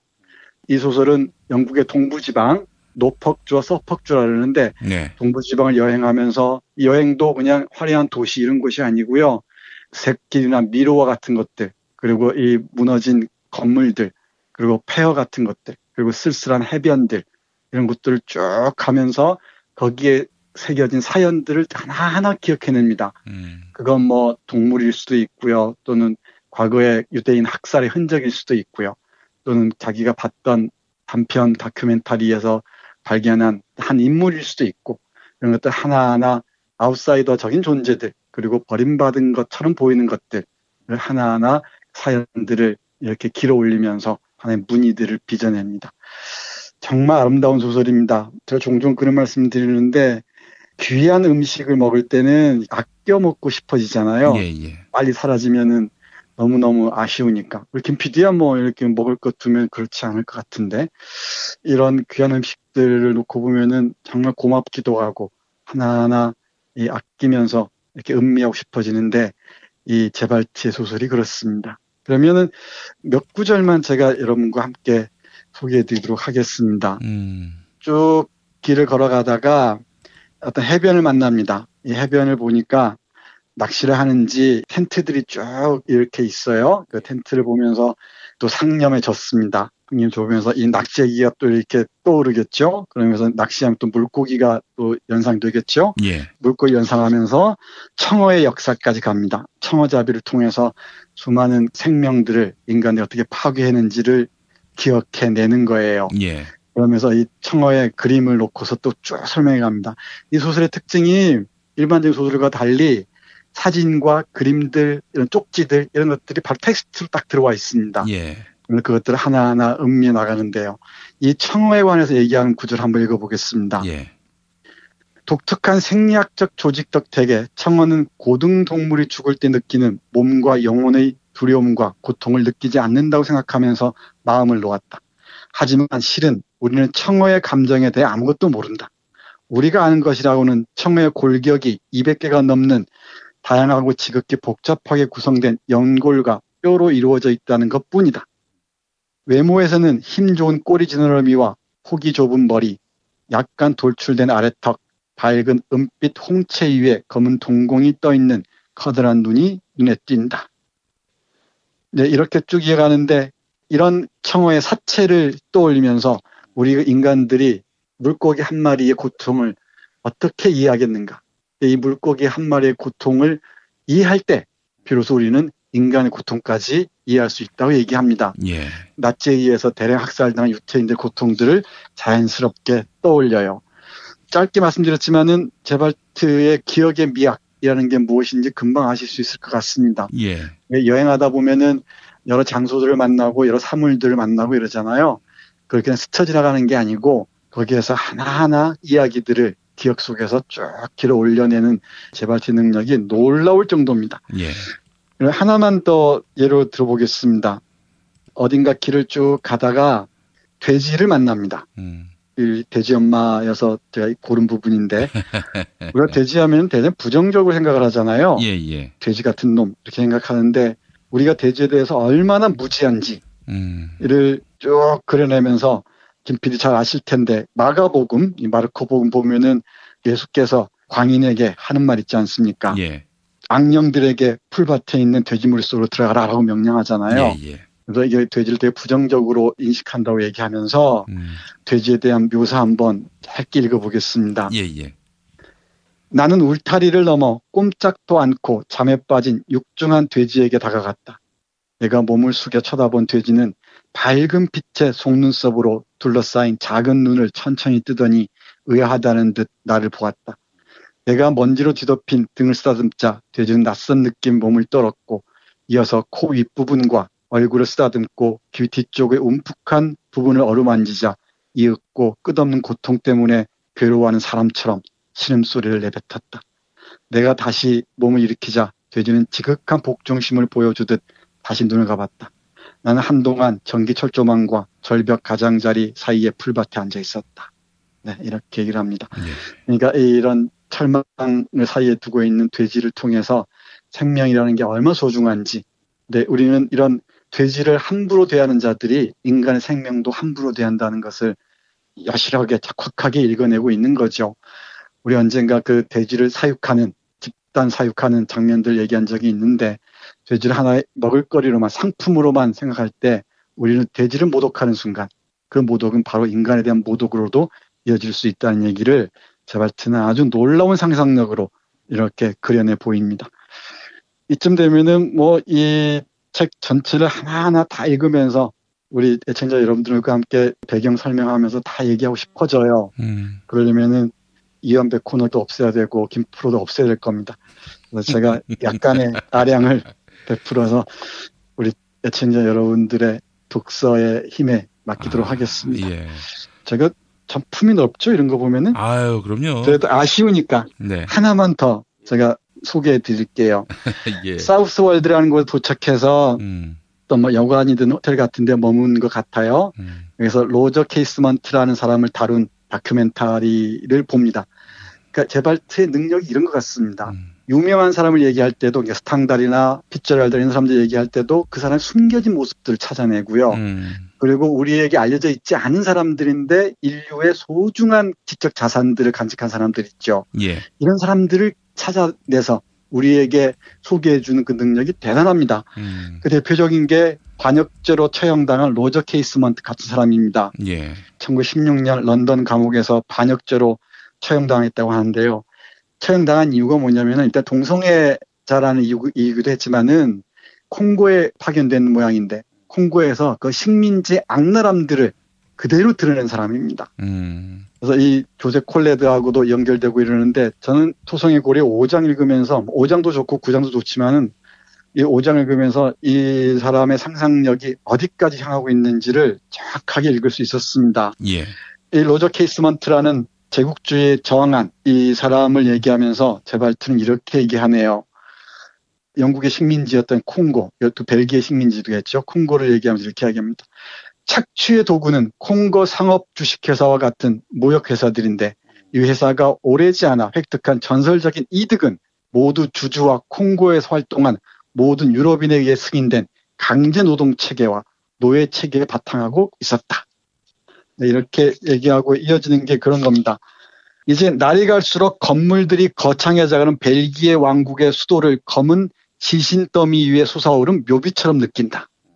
거리의 행인들도 그의 눈에는 저마다 콩고의 어두운 비밀을 간직한 사람처럼 보인다. 이 구절을 우리가 음미할 필요가 있는데 뭐 벨기에든 어디든 이 식민지를 운영한 제국주의 열강들의 수도나 도시를 가면은 정말 화려한 그리고 아주 튼튼한 건물들이 있지 않습니까? 예. 건물들을 보면서 이 소설에 등장하는 로저 케이스먼트와 그 사람과 함께했던 이 작가는 뭐라 얘기하냐면은 그야말로 바로 검은 시신더미 위에 솟아오른 묘비 같다는 거죠. 예. 그리고 건물들 사이를 지나는 행인들도 작가가 보기에는 그 식민지 콩고의 어두운 비밀을 간직한 것처럼 보인다는 겁니다. 예. 바로 이게 기억의 힘이라는 거죠. 이처럼 어떤 생명에서부터 파괴된 자연에 이르기까지 그리고 이 식민지를 경영했던 제국주의의 야만성까지를 기억을 통해서 조각들을 다 이게 끌어올리면서 하나의 파편들이 빚어내는 하나의 기억의 무늬들을 이렇게 만들어냅니다. 저는 이거야말로 기억의 미학이 아닌가 싶은데요. 이게 사실이냐 허구냐라는 말들 많이 한다 그러는데 이 얘기를 허구적 사실이라고 명명해요. 그러니까 허구처럼 보이지만은 또는 사실이고 또 사실처럼 보이지만은 허구라는 것이죠. 그래서 소설의 새로운 영역을 개척한 게 아닌가 싶습니다. 제가 보기에는 21세기의 문학적 상상력을 강타할 하나의 시금석이 아닌가 그런 생각을 합니다. 예. 읽어드리고 싶은 부분이 너무너무 많습니다. 너무너무 많은데 제가 마지막 한 문장만 읽어드리고 마무리하겠습니다. 아쉽지만 앞에서 로저 케이스먼트라는 사람이 동성애자라고 했잖아요. 예. 그것 때문에 차별받고 고통받았다고 했지 않습니까? 그러니까 지금도 적지 않은데 그런 분위기가 그런 편견 속에서 소수자로서 살아야 했던 고통들이 있었겠죠. 예.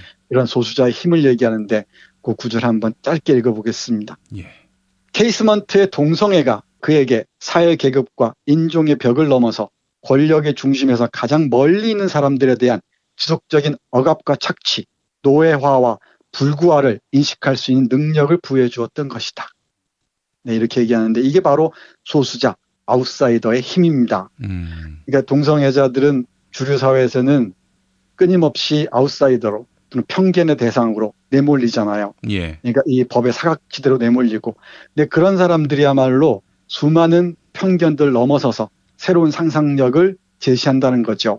예. 여기에 말을 다시 보면은 이렇습니다. 사회 계급과 인종의 벽을 넘어서 권력의 중심에서 가장 멀리 있는 사람들에 대한 지속적인 억압과 착취, 노예와 불구화를 인식할 수 있는 능력을 보여주었다는 것이죠.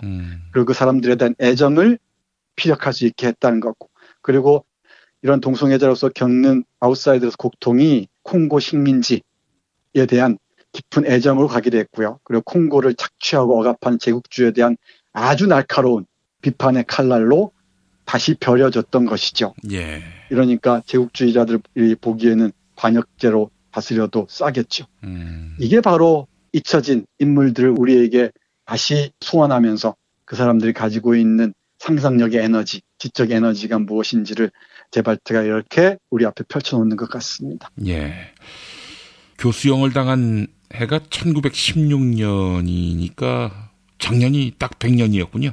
네, 그렇네요. 네. 대영 제국에 충직한 공복이었는데 훈장과 자귀도 받았는데 그러다가 이제 국가의 배신자가 돼서 반역죄로 비참한 최후를 만났고요.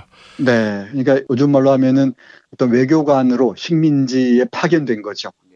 거기서 실상을 보니까 이게 아니라는 거죠. 예. 이거야말로 제국주의의 죄악이 정말 펼쳐지는 지옥도라는 것을 간파하고 이 지옥도를 만들어낸 제국주의자들과 어떻게 싸울 것인지를 고민했던 거죠. 예.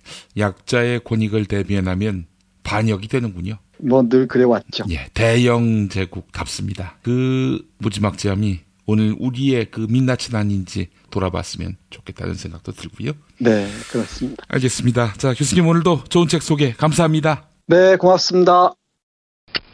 스페이드 퀴즈입니다. 돌잔치, 칠순잔치, 가게 홍보, 체육대회, 창사기념일. 정답! 기념품! 문제를 끝까지 들으셔야죠. 이럴 때 사용하는 판촉물이나 기념품, 답례품, 단체 선물 등을 취급하는 전문업체로서 국민을 위해 제대로 일하는 언론과 정당에 후원을 하는 판촉물 전문업체는 어디일까요? 정답! 네피알! 네? 어디라고요?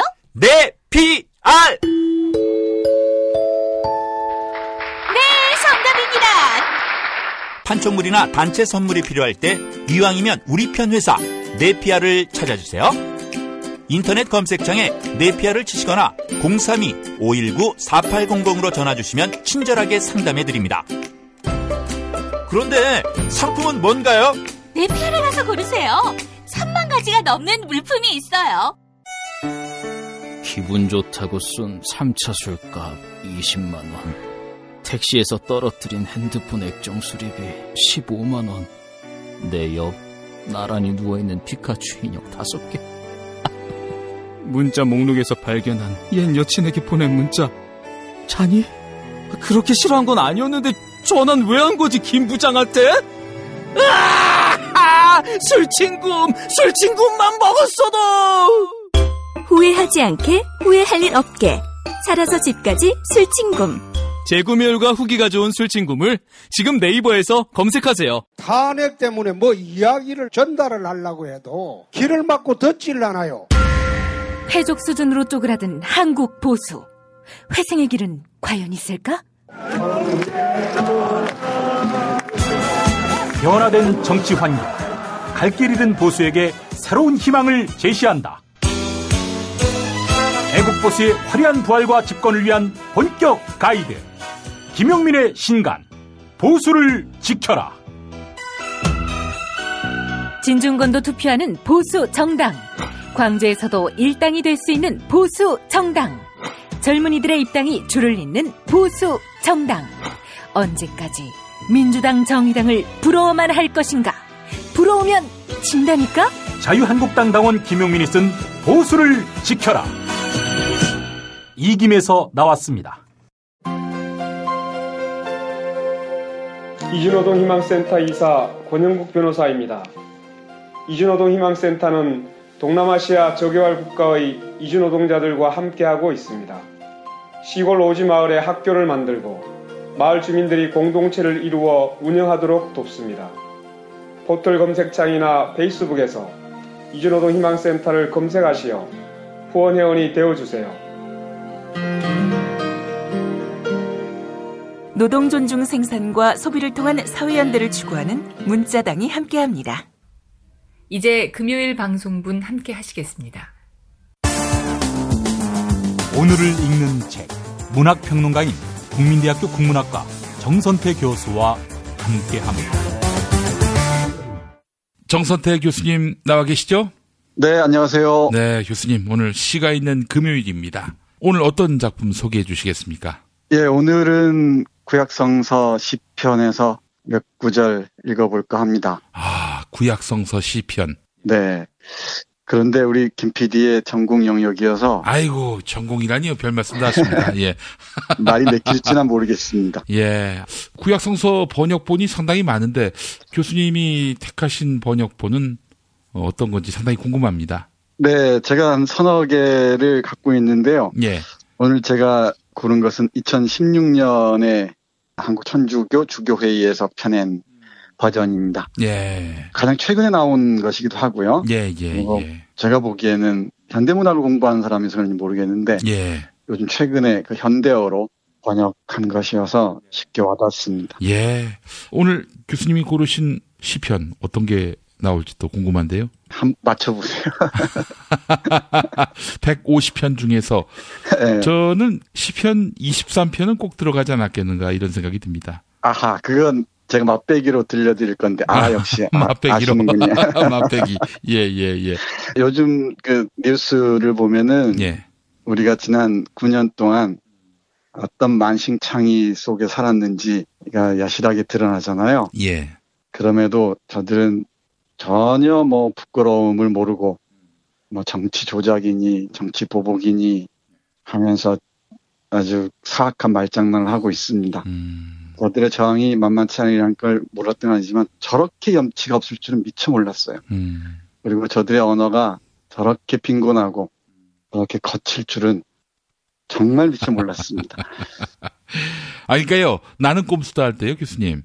안 믿었어요. 아니 무슨 국가 권력이 이렇다면 이건 지옥이지 어떻게 나라냐라고 하는 분들을 굉장히 많이 만났는데 다 맞췄지 않습니까? 그게 맞춘 게 중요한 게 아니라 아니 그분들이 감히 상상도 못한 일들이 현실이었다는 점. 아마 뭐 저보다는 이게 사실로 드러났다는 것을 두 눈으로 똑똑히 보시는 우리 많은 국민들, 선량한 국민들, 이분들이 큰 상처를 받았을 것이라고 생각을 하니까 마음이 많이 아픕니다. 그냥 저희들이 그냥 뻥을 친 걸로 했으면 어땠을까. 그게 차라리 나았을 법했어요. 그렇습니다. 저희들이 뭐 다 뒤집었으면 되는 거니까요. 예. 네. 근데 참 세상의 사기꾼들이 멈추고 뛸 수 없을 정도로 판을 벌여놨으니 예. 대단한 사람들입니다. 그렇습니다. 예. 네. 본격적으로 시편을 말씀드리기 전에 오래전부터 구약성서와 신약성서를 우리 애청자 여러분들하고 함께 하고 싶었어요. 예. 그런데 성서하면 어떤 종교적인 바이블로만 이해가 되지 하나 인류 공동의 자산, 어떤 지적, 철학적, 종교적 자산으로 받아들이지는 않는 것 같아요. 많은 사람들이. 그렇습니다. 예. 근데 저는 뭐 종교는 없습니다만은 물론 종교적 심성이야 바탕이 있겠죠. 예. 특정 종교로 이렇게 형식화하지 않아서 그렇지. 네, 저는 이런 동아시아의 고전들뿐만 아니고 공자가 탄천한 일련의 경전들 예. 그리고 불교 관련 인도의 수많은 고전 경전들은 물론이거니와 그리스의 플라톤을 중심으로 한 소크라테스 이전의 고전들도 고전이지만 신약 성서 특히 구약 성서야말로 인류 공동의 아주 소중한 보고라고 생각을 해요. 예. 그러니까 혹시 오해는 하지 마시기 바랍니다. 제가 종교적 관점에서 좀 모자란 부분은 충분히 해량해 주시기 바랍니다. 제가 봤을 때 성서를 기독교 범주 안으로 가둬놓은 이유가 있다고 봅니다. 그게 뭐냐면 바로 문자주의적 해석이에요. 얼마 전에 박성진 중소벤처기업부 장관 후보자 청문회 때도 논란이 됐지만 성서에 나와 있는 문자적인 내용을 맹신해서 그걸 추론해가지고 지구 나이가 6,000년밖에 안 됐다라고 주장하는 이런 이들 때문에 기독교 성서가 지평을 넓히지 못하고 있는 거예요. 네, 맞습니다. 그러니까 이른바 성서 무료주의 같은 거죠. 네. 성서에는 아무런 오류가 없다. 이게 다 맞다라고 생각하는 건데 무오설이라고도 하고요. 그러니까 이 인간의 상상력이 고대인들의 상상력이 정말 응축돼 있는 책들을 예. 이런 현대적 관점에 다 옳은 얘기다라고 보는 건 저로서는 좀 받아들이기가 어렵습니다. 인간의 상상력이라는 게 합리적으로 다 옳다 그러다 판단할 수 있는 건 아니잖아요. 예. 그럼에도 불구하고 인간의 삶과 우주를 향한 경외의 수준은 우리가 정말 예상할 수 없을 정도로 놀라울 정도죠. 그 전에 말씀드려야 할 게 카렌 암스트롱이라는 영국의 아주 권위 있는 종교사학자가 있습니다. 그분이 쓴 책 중에 추계 시대라는 게 있는데 오래전에 한번 제가 지나가듯이 말씀드린 것 같은데 예. 인류 지성의 통찰력이 분출한 시점이 있다고 합니다. 예. BC 한 10세기 전후한 시기에서 BC 2세기 무렵. 예. 그리고 지점을 보면은 이스라엘, 그러니까 중동 이스라엘, 그리고 그리스, 인도, 중국 딱 떠올릴 수 있을 겁니다. 예. 그때 그리스 하면은 뭐 소크라테스, 플라톤과 그 이전 자연 철학자부터 포함해서 그렇고요. 그리고 구약성서에 드러나듯이 예레미야서를 비롯한 이사야서를 비롯한 이 선지자들의 목소리들 그리고 이 구약성서에 표현된 것들 그리고 인도의 붓다와 붓다 이전에 수많은 풍요로운 지적 자산들, 철학적 자산들이 있죠. 중국 춘추전국 시대에는 말할 것도 없고요.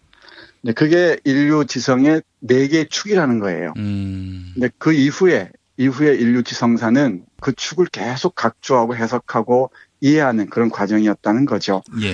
네, 그런 맥락에서 저는 구약 성서를 하나의 인류 지성사의 한 축으로서 보고 싶고요. 예. 특히 시편은 세계 문학사의 맨 앞에 놓여 있는 고전 중에 고전이라고 생각합니다. 예. 다른 시간에 욥기도 한번 꼭 말씀드리고 싶은데 예. 저는 욥기야말로 또 다른 측면에서 세계 문학사의 어떤 정점이라고 생각을 합니다. 예. 근데 오늘은 우리 요즘 상황과 관련지어서 시편이 어울릴 것 같아서 시편에서 몇 구절 함께 보도록 하겠습니다. 예. 시편 하면은 맨 앞에 우리 김 PD 말씀하셨듯이 이발소를 가거나 어딜 가면은 액자에 양을 치는 목자 예수님이 있고 거기에 여호와는 나의 목자시니 하는 게 있잖아요. 예. 밑에 가면은 시편 23장 몇 절 이렇게 나와 있잖아요. 예. 잘 아실 겁니다. 번역을 읽으면 이렇습니다. 주님은 나의 목자, 나는 아쉬울 것 없어라. 푸른 불밭에 나를 쉬게 하시고 잔잔한 물가로 나를 이끄시어 내 영혼의 생기를 돋우어 주시고 바른 길로 나를 이끌어 주시니 당신의 이름 때문이여라. 이렇게 쭉 이어지는 정말 명편입니다. 예. 이게 이제 대중적으로 가장 잘 알려져 있고요. 또 하나가 우리 김 PD는 젊어서 이상하다. 젊어서 잘 아실지 모르겠는데 예. 보니엠이라는 그룹이 있었습니다. 예. By the Rivers of Babylon이라는 노래를 부른 예. 원곡은 더 멜로디언스라는 팀이 불렀었는데요. 이 By the Rivers of Babylon이라는 노래가 저희 때는 제가 고등학교 다닐 때에게로 나온 걸 기억하는데 정말 그 신나는 리듬에 춤을 추고 했었어요. 예. 그게 바로 시편 137장입니다. 예. 아주 유명한 구절인데 바빌론 유수라고 아시죠? 예. 우리 이스라엘인들이 바빌론에 포로로 잡혔을 때 거기서 나온 노래인데 아주 그 참담한 상황을 아주 경쾌한 리듬에 얹은 것이어서 참 기억에 새롭습니다. 그 구절 잠깐 보면 이렇네요. 바빌론 강 기슭 거기에 앉아 시온을 생각하며 우네. 거기 버드나무에 우리 비파를 걸었네. 우리를 포로로 잡아간 자들이 노래를 부르라. 우리 압제자들이 흥을 돋우라 하는구나. 네, 이렇게 쭉 이어지는 노래입니다. 이게 그 By the Rivers of Babylon이라는 자메이카 밴드인가요? 이쪽 그룹이 부른 노래였습니다. 그 생각이 나요. 여호와는 나의 목자시냐 하고 By the Rivers of Babylon이라는 생각이 납니다. 근데 이 구절 읽어드리려고 시편을 고른 게 아니고 사실은 시편의 10장 여러분과 함께 나눠보고 싶습니다. 시편 9장 10장은 이른바 알파벳송이라고 하는데요. 히브리 말로 알파벳 순서로 쭉 노래를 해나갑니다. 시편은 잘 아시겠지만 이스라엘의 두 번째 왕인 다윗이 대부분 쓴 것으로 알려져 있죠. 알파벳 송의 한 구절 시편 10편 읽어보겠습니다. 주님 어찌하여 멀리 서 계십니까? 어찌하여 환난의 때에 숨어 계십니까? 가련한 이는 악인의 교만으로 애가 타고 그들이 꾸며낸 흉기에 빠져듭니다. 악인은 제 탐욕을 뽐내고 강도는 악담하며 주님을 업신여깁니다. 악인이 콧대를 높여 하느님은 벌하지 않는다. 하느님은 없다 하니 이것이 그의 생각 전부입니다. 그의 길은 언제나 성공에 이르고 당신의 심판은 높이 있어 그에게 미치지 않으니 그는 자기 반대자들을 모두 조롱하며 마음속으로 말합니다. 나는 영원히 흔들리지 않으리라. 재앙을 모르는 그자 저주만을 퍼붓습니다. 그 입은 사기와 억압으로 가득 차 있고 그 혓바닥 밑에는 재앙과 환난이 도사리고 있습니다. 마을 으슥한 곳에 숨어 앉아 죄 없는 사람을 몰래 죽이려 그의 눈은 힘없는 이를 살핍니다. 그는 덤불 속의 사자처럼 은밀한 곳에서 노립니다. 가련한 이를 잡아채려 노리다가 그물로 끌어당겨 잡아챕니다. 이렇듯 가련한 이는 두들겨 맞아 쓰러지고 힘없는 이들은 그의 폭력에 넘어집니다. 악인은 제 마음속으로 말합니다. 하느님은 잊고 있다. 얼굴을 감추어 영영 보지 않는다. 주님 일어나소서. 하느님 손을 쳐드소서. 가련한 이들을 잊지 마소서. 악인이 어찌 하느님을 업신여기며 당신께서는 벌하지 않으신다고 마음속으로 말할 수 있습니까? 당신께서는 정녕 재앙과 재난을 보시고 손수 처리하시려 살피고 계십니다. 힘없는 이 당신께 몸을 맡기고 당신께서는 고아에게 친히 보호자가 되십니다. 죄인과 악인의 팔을 부러뜨리소서. 그의 죄악을 징벌하시면 죄악이 자취를 감추리이다. 네, 이렇게 이어지는 시편 10장이었습니다. 지난 9년을 돌이켜보면서 이 시편을 묵상하니까 정말 주마등처럼 스쳐 지나가는 단면들이 있습니다. 네, 제가 잘 골랐죠? 사기와 억압으로 가득 차 있는 자들이 그 혓바닥 밑에 재앙과 환난을 감춘 자들이 이 가련한 이들을 잡아다가 노려다가 그래서 두들겨 패고 그 사람들을 옥죄고 했던 것이죠. 그러면서 주님은 나타나지 않을 것이라고 하느님 얼굴을 보이지 않을 것이라고 저렇게 큰 소리를 치고 있는 모양입니다. 우리 청취자 여러분들께서도 뭐 크리스천이든 아니시든 정말 인류의 가장 빛나는 고전 중에 하나인 구약 성서 중에 시편 특히 10장 한번 꼭 읽어주셨으면 좋겠습니다. 이와 함께 저들을 보면서 제 눈에 띈 구절들이 한두 곳 있는데요. 예. 시편 5편에 있는 5편. 예. 구절들입니다. 김 PD는 어떻게 이걸 생각하실지 모르겠는데 저는 이 구절도 아주 깊게 와닿습니다. 이거는 이제 교회에서 복음성가로도 참 많이 불리는 가사입니다. 나의 말에 귀 기울이사 내 심사를 통촉하고 부르짖는 소리 들으소서 이렇게 시작하는 노래가 그렇게 있습니다. 하는군요. 예. 대단히 예스러워요, 번역이, 그죠? 그렇습니다. 제가 성경 번역에 대해서 조금 공부한 적이 있는데, 예. 개화기를 전후한 시기, 그때 번역된 것들을 사용하는 교회들이 많은 것 같아요. 예, 그렇습니다. 이 시편 5편을 보면은 금방 우리 김 PD가 읽으신 부분을 통촉하시옵소서 이런 얘기가 나오는데, 이 버전을 보면 이렇습니다. 그 부분만 보면은, 주님 제 말씀에 귀를 기울이소서. 제 탄식을 살펴 들어주소서 이렇게 얘기하는데 너무너무 다르죠. 그러니까 버전마다 참 달라요. 예. 그 맛도 참 깊으니까 함께 보시고요. 그 부분 다 읽어드리긴 조금 기니까 조금만 보겠습니다. 그들 입에는 진실이 없고 그들 속에는 흉계만 들어있으며 그들 목구멍은 열린 무덤이고 그들 혀는 아첨하기 때문입니다. 하느님 그들이 죄값을 받게 하소서. 자기들의 음모에 빠지게 하소서. 그들의 죄악이 많으니 그들을 내치소서. 정녕 그들이 당신을 거역하였습니다. 그러나 당신께 피신하는 이들은 모두 즐거워하며 영원토록 환호하리이다. 당신 이름 사랑하는 이들을 당신께서 감싸주시니 그들은 당신 안에서 기뻐하리이다. 주님, 당신께서는 의인에게 복을 내시고 큰 방패 같은 호의로 그를 덮어주십니다. 네, 제가 읽으니까 많이 다르죠. 김 PD의 목소리로 들을 때는 좀 많이 다를 겁니다. 근데 이게 문학 공부하는 사람 입장에서 보면은 이 비유의 상상력이 대단합니다. 그들의 입에는 진실이 없고 그들 속에는 흉계만이 들어있으며 그들 목구멍은 열린 무덤이고 그들 혀는 아첨하기 때문입니다. 정말 저릿저릿하죠. 그렇습니다. 이 비유들이 놀랍습니다. 금방 읽어드린 이 구절이 정말 이 현실화하기를 저는 간절히 바라고요. 또 정말 야비한 권력에 빌붙었던 이른바 정말 생각 없는 기독교를 빙자한 사람들도 한 번쯤 다시 좀 곰곰이 생각해 봤으면 좋겠다는 가망 없는 그런 바람도 있네요. 예, 이 사람들이 생각하는 시편에서의 악인은 자기의 정치적 반대편, 그러니까 지금의 여당일 겁니다. 네, 그 참 맥락을 독해하면은 그렇게 읽을 수가 없을 텐데 어떻게 그렇게 읽는지 모르겠습니다. 그 옆에 6편도 잠깐 보겠습니다.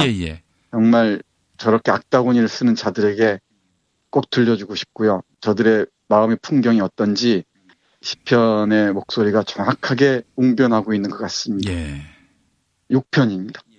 그런데도 악인은 여전히 칼을 갈고 활을 당기어 겨누는구나. 이는 자신에게 살생의 무기를 들이대고 자기 화살을 불화살로 만드는 것. 보라, 죄악을 잉태한 자가 재앙을 임신하여 거짓을 낳는구나. 함정을 깊숙이 파놓고서는 제가 만든 구렁이에 빠진다. 제가 꾸민 재앙이 제 머리 위로 돌아오고 제가 휘두른 폭행이 제 정수리로 떨어진다. 네, 요 13절에서 17절까지인데 이게 아마 미래 그게 현실화됐으면 좋겠다는 생각을 합니다. 우리 위대하신 사기꾼 이장모께서는 어떻게 이 부분을 들으실지 참 궁금합니다. 이 시편이 이제 다윗이 쓴 것으로 이제 판단이 되는데 사실 다윗이 이제 사울 왕에게 쫓길 때, 사울 왕이 이제 다윗을 미워해서 다윗을 해치려고 막 쫓고 있는 와중에서 다윗이 신음 섞인 목소리로 만든 그런 시편이다라는 평가가 많습니다. 아마 MB는 자기가 다윗이고 사울이 문재인 대통령이다 이렇게 생각하겠죠. 네, 그럴 겁니다.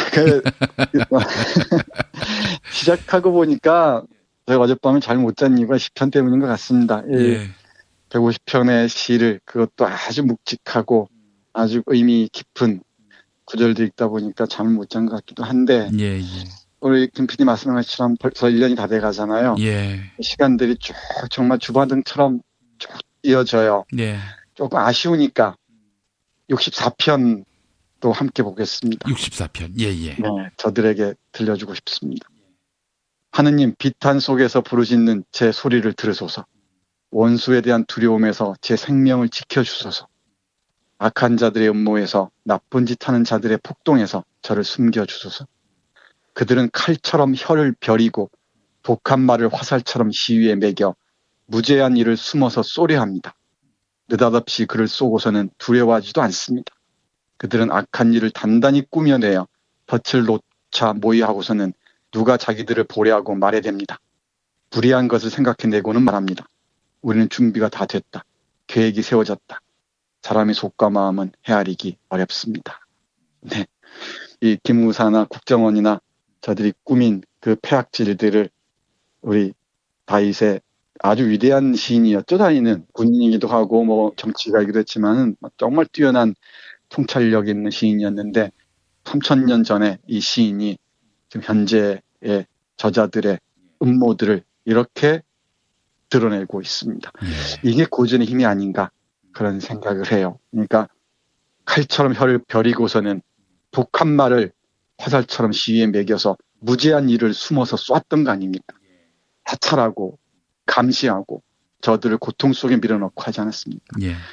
이 시편 64편까지 저들에게 정말 공손히 바치는 바입니다. 예.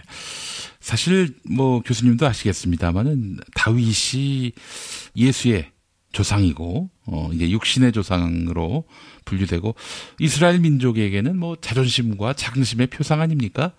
그런 다윗에게조차 흠결과 문제가 있었으니 남의 아내를 탐했고요. 부하의 아내인데 이 부하를 그래서 전사할 수밖에 없는 전장터로 내보내고 죽게 만든 다음 그 아내를 가로채요. 예, 다윗이. 그렇기 때문에 이 다윗도 실은 항상 의인이다, 뭐 정의롭다 이렇게 말할 수만은 없는 위치에 놓인 그런 인물이란 말이죠. 그렇기 때문에 뭐 내가 이야기하는 의인, 내가 이야기하는 악인이 언제든 의인이건 악인이건 나의 경우가 될 수 있다. 이런 생각을 갖지 않는다면은 이건 뭐 성경을 오독하는 것이 아닐까 하는 생각이 듭니다. 네. 창조적인 오독도 있게 하지만은 그거야말로 대단히 위험하죠. 예. 저는 다윗이 그런 인간적 흠결을 가지고 있어서 더 매력적인 것 같아요. 예. 자신의 잘못들을 알고 거기에 대해서 깊이 참여하고 이런 모습들이 저한테는 더 깊이 와닿는 것 같습니다. 예. 성서를 잘 모르는 제가 김 PD 앞에서 주름을 잡았습니다. 별 말씀 다 하십니다. 아무튼 우리 청취자 여러분들 정서를 하나의 정말 인류의 고전으로 보시고 다시 읽어주시기 바랍니다. 이 구약성서를 특히 보면은 모세오경부터 비롯해서 역사서가 길게 이어지고요. 제가 주목하는 것은 모세오경 중에 창세기와 탈출기, 이건 걸작지죠. 그리고 시서와 지혜서들 있잖아요. 예. 시편을 포함해서 잠언이나 아가. 이 아가는 정말 사랑의 노래입니다. 정말 아름다운 사랑의 노래인데. 19금 성서입니다. 네, 맞습니다. 이 아가를 둘러싼 해석자들의 논의가 아주 많잖아요. 예. 저는 이걸 보면서 공자가 편찬한 그 시경을 둘러싸고 많은 사람들의 주석이 떠올랐습니다. 예. 분명한 사랑 노래인데 여기에 대해서 별별 뭐 해석들을 다 가하잖아요. 하여튼 그 지혜서나 이거 보면은 정말 인류의 지성과 인류의 상상력이 어디까지 도달하는지 그 극점을 볼 수가 있습니다. 네. 우리 청취자 여러분들께 강력하게 추천합니다. 아가서가 이제 아름다운 사랑을 노래하는 것인데. 네, 맞습니다. 거기서 이제 사랑의 대상인 여성과 남성의 시극 형식이죠? 그렇습니다. 그렇게 문학적으로 이해하면 되는데 이 여성은 교회를 암시하는 것이다. 맞습니다. 이런 식으로 해석을 하니 이게 성경이 문자에 갇히게 되고 종파적 그 이해의 영역에 머물다 보니까 지평이 넓어지지 못하는 거예요. 우리 이 얘기를 여기서 다 할 수 없습니다만은 이 아가서를 보면은 정말 그 시극의 형식으로 정말 아름다워요. 19거미를 말씀하셨는데 네. 아가서의 7장에 남성이 얘기하는 노래 보세요. 네. 정녕 아름답고 사랑스럽구려 오 사랑 환희의 여인이여 그대의 키는 야자나무 같고 그대의 젖가슴은 야자송이 같구려 그래서 나는 말하였다오 나 야자나무에 올라 저 꽃송이를 붙잡으리라 그대의 젖가슴 포도송이 그대의 코의 숨결은 사과 그대의 입은 좋은 포도주 같아라. 네, 이런 시입니다. 네. 근데 정말 아름다운 시예요. 이런 사랑의 노래들입니다. 고대인들의 사랑의 풍경을 정말 아름다운 언어로 표현한 게 아닌가 싶은데 예. 또 뭐 엄숙한 사람들은 다르게 보시겠죠.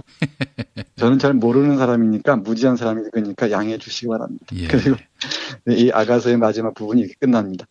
여자가 얘기하는 건데요. 예. 나의 연인이여 서두르셔요. 노루처럼 젊은 사슴처럼 되어 발산 산 위로 서둘러 오셔요. 이렇게 얘기합니다. 사람의 기록이기도 하고요. 아무리 그 신의 영감을 받았다 하더라도 그 신의 어떤 그 영감만 강조하고 인간의 어떤 문학성 이런 것들을 배제하다 보니까 이상한 그런 그 경전이 돼버린 측면도 있는데요. 사람의 언어로 되어 있는 사람의 글이라는 점도 인식을 해야 되겠다라는 생각이 듭니다. 네, 맞습니다. 이게 그 성서를 해방함으로써 거꾸로 네. 이 성경의 정신들, 이 성서의 정신들을 많은 사람들이 공유하실 겁니다. 예. 교수님, 오늘 그 시편 얘기를 해주시니까 뭐 제가 할 말이 많아져가지고 뭐 좀 길어졌습니다. 더 하십시오. 그래서 마지막은요, 이 시편과 관련한 복음성가 중에서 한 곡을 제가 띄워드릴까 하는데요. 이거 뭐 종교적 맥락에서 듣진 마시고 그냥 하나의 어떤 아름다운 음악으로서 시편 음악으로서 들어보시면 어떨까 싶어서 송정미라는 CCM 가수가 부른 복 있는 사람이라는 시편 1편에 나와 있는 성경 구절을 이렇게 노래로 만든 건데요. 저는 사실 시편 1편에서 가장 주목되는 부분, 핵심은 4절이라고 봅니다. 악인들은 그렇지 않으니 바람에 흩어지는 겨와 같아라. 네, 맞습니다. 네, 악인들은 바람에 날리는 겨와 같다. 그러니까 뭐 존재감도 없고 나중에 돌아보면은 뭐 역사책에 한 줄도 기록이 안 될, 당대에는 뭐 큰 소리치고 뭐 세도가처럼 행세했지만 이 지금 돌이켜보면 아무것도 아닌 그런 자들이 돼버리는, 바람에 나는 겨와 같은 존재가 되는 그런 사람들이란 점 우리가 분명히 알면서 당대에 잘 나가는 사람들, 그 불의한 권력에 이렇게 결탁해서 잘 나가는 사람들 부러워하지 말고 아이고 저자 나중에 바람에 나는 겨와 같은 신세가 되겠구나 라고 생각하는 것이 바른 관점이 아니겠나 하는 생각을 해봤습니다. 역시 김 PD 통찰력이 대단하네요. 이 시편 1편이 사실은 저도 좋아하는데요. 우리 젊었을 때 운동가이라고 하죠. 예. 노래 부르는 게 혹시 기억납니까? 그렇죠. 냇가에 심어진 나무가 흔들리지 않게. 흔들리지 않게. 예. 네, 그것도 여기서 아이디어를 딴 걸로 알고 있습니다. 예, 냇가시 뭐였죠? 그 가사가? 네, 3절이 그래요. 3절이. 그는 시냇가에 심겨 제때 열매를 내며 잎이 시들지 않은 나무와 같아 하는 일마다 잘 되리라. 악인들은 그렇지 않으니 바람에 흩어지는 겨와 같아라. 예, 물가에 심어진 나무같이 흔들리지 않게. 흔들리지 않게. 예. 이 부분. 예. 그렇습니다. 정말. 대중음악사적으로 보면은 가스펠송도 그렇지만 가스펠송에서 이제 포크로 이어진 음악의 라인을 쭉 보면은 시편의 영향이 아주 많아요. 네. 여기까지 하죠. 끝이 없을 것 같습니다. 알겠습니다. 오늘 저희 30분이 넘어가가지고 그래도 뭐 지루하진 않으셨을 거예요. 아마 우리 애청자분들이. 예. 다 오늘에 또 적용되는 이야기니까요. 자, 교수님 한 주 동안 고생하셨고 저희는 다음 주 월요일에 뵙겠습니다. 네, 고맙습니다. 감사합니다. 지금까지 김용민 브리핑, 정선태 교수의 오늘을 읽는 책, 주간방송 종합편과 함께 하셨습니다. 정선태 교수의 오늘을 읽는 책은 매일 아침 업데이트되는 김용민 브리핑을 통해 가장 먼저 들으실 수 있습니다. 이상으로 종합편을 모두 마칩니다. 애청해 주신 여러분 감사합니다. 김용민 브리핑과 함께한 시간 어떠셨어요? 다음 시간에도 보다 바르고 알차며 즐거운 정보로 여러분을 찾아가겠습니다. 팟캐스트 포털 팟빵에서 다운로드하기, 구독하기, 별점 주기, 댓글 달기로 응원해주세요. 잊지 마세요. 다운로드하기, 구독하기, 별점 주기, 댓글 달기.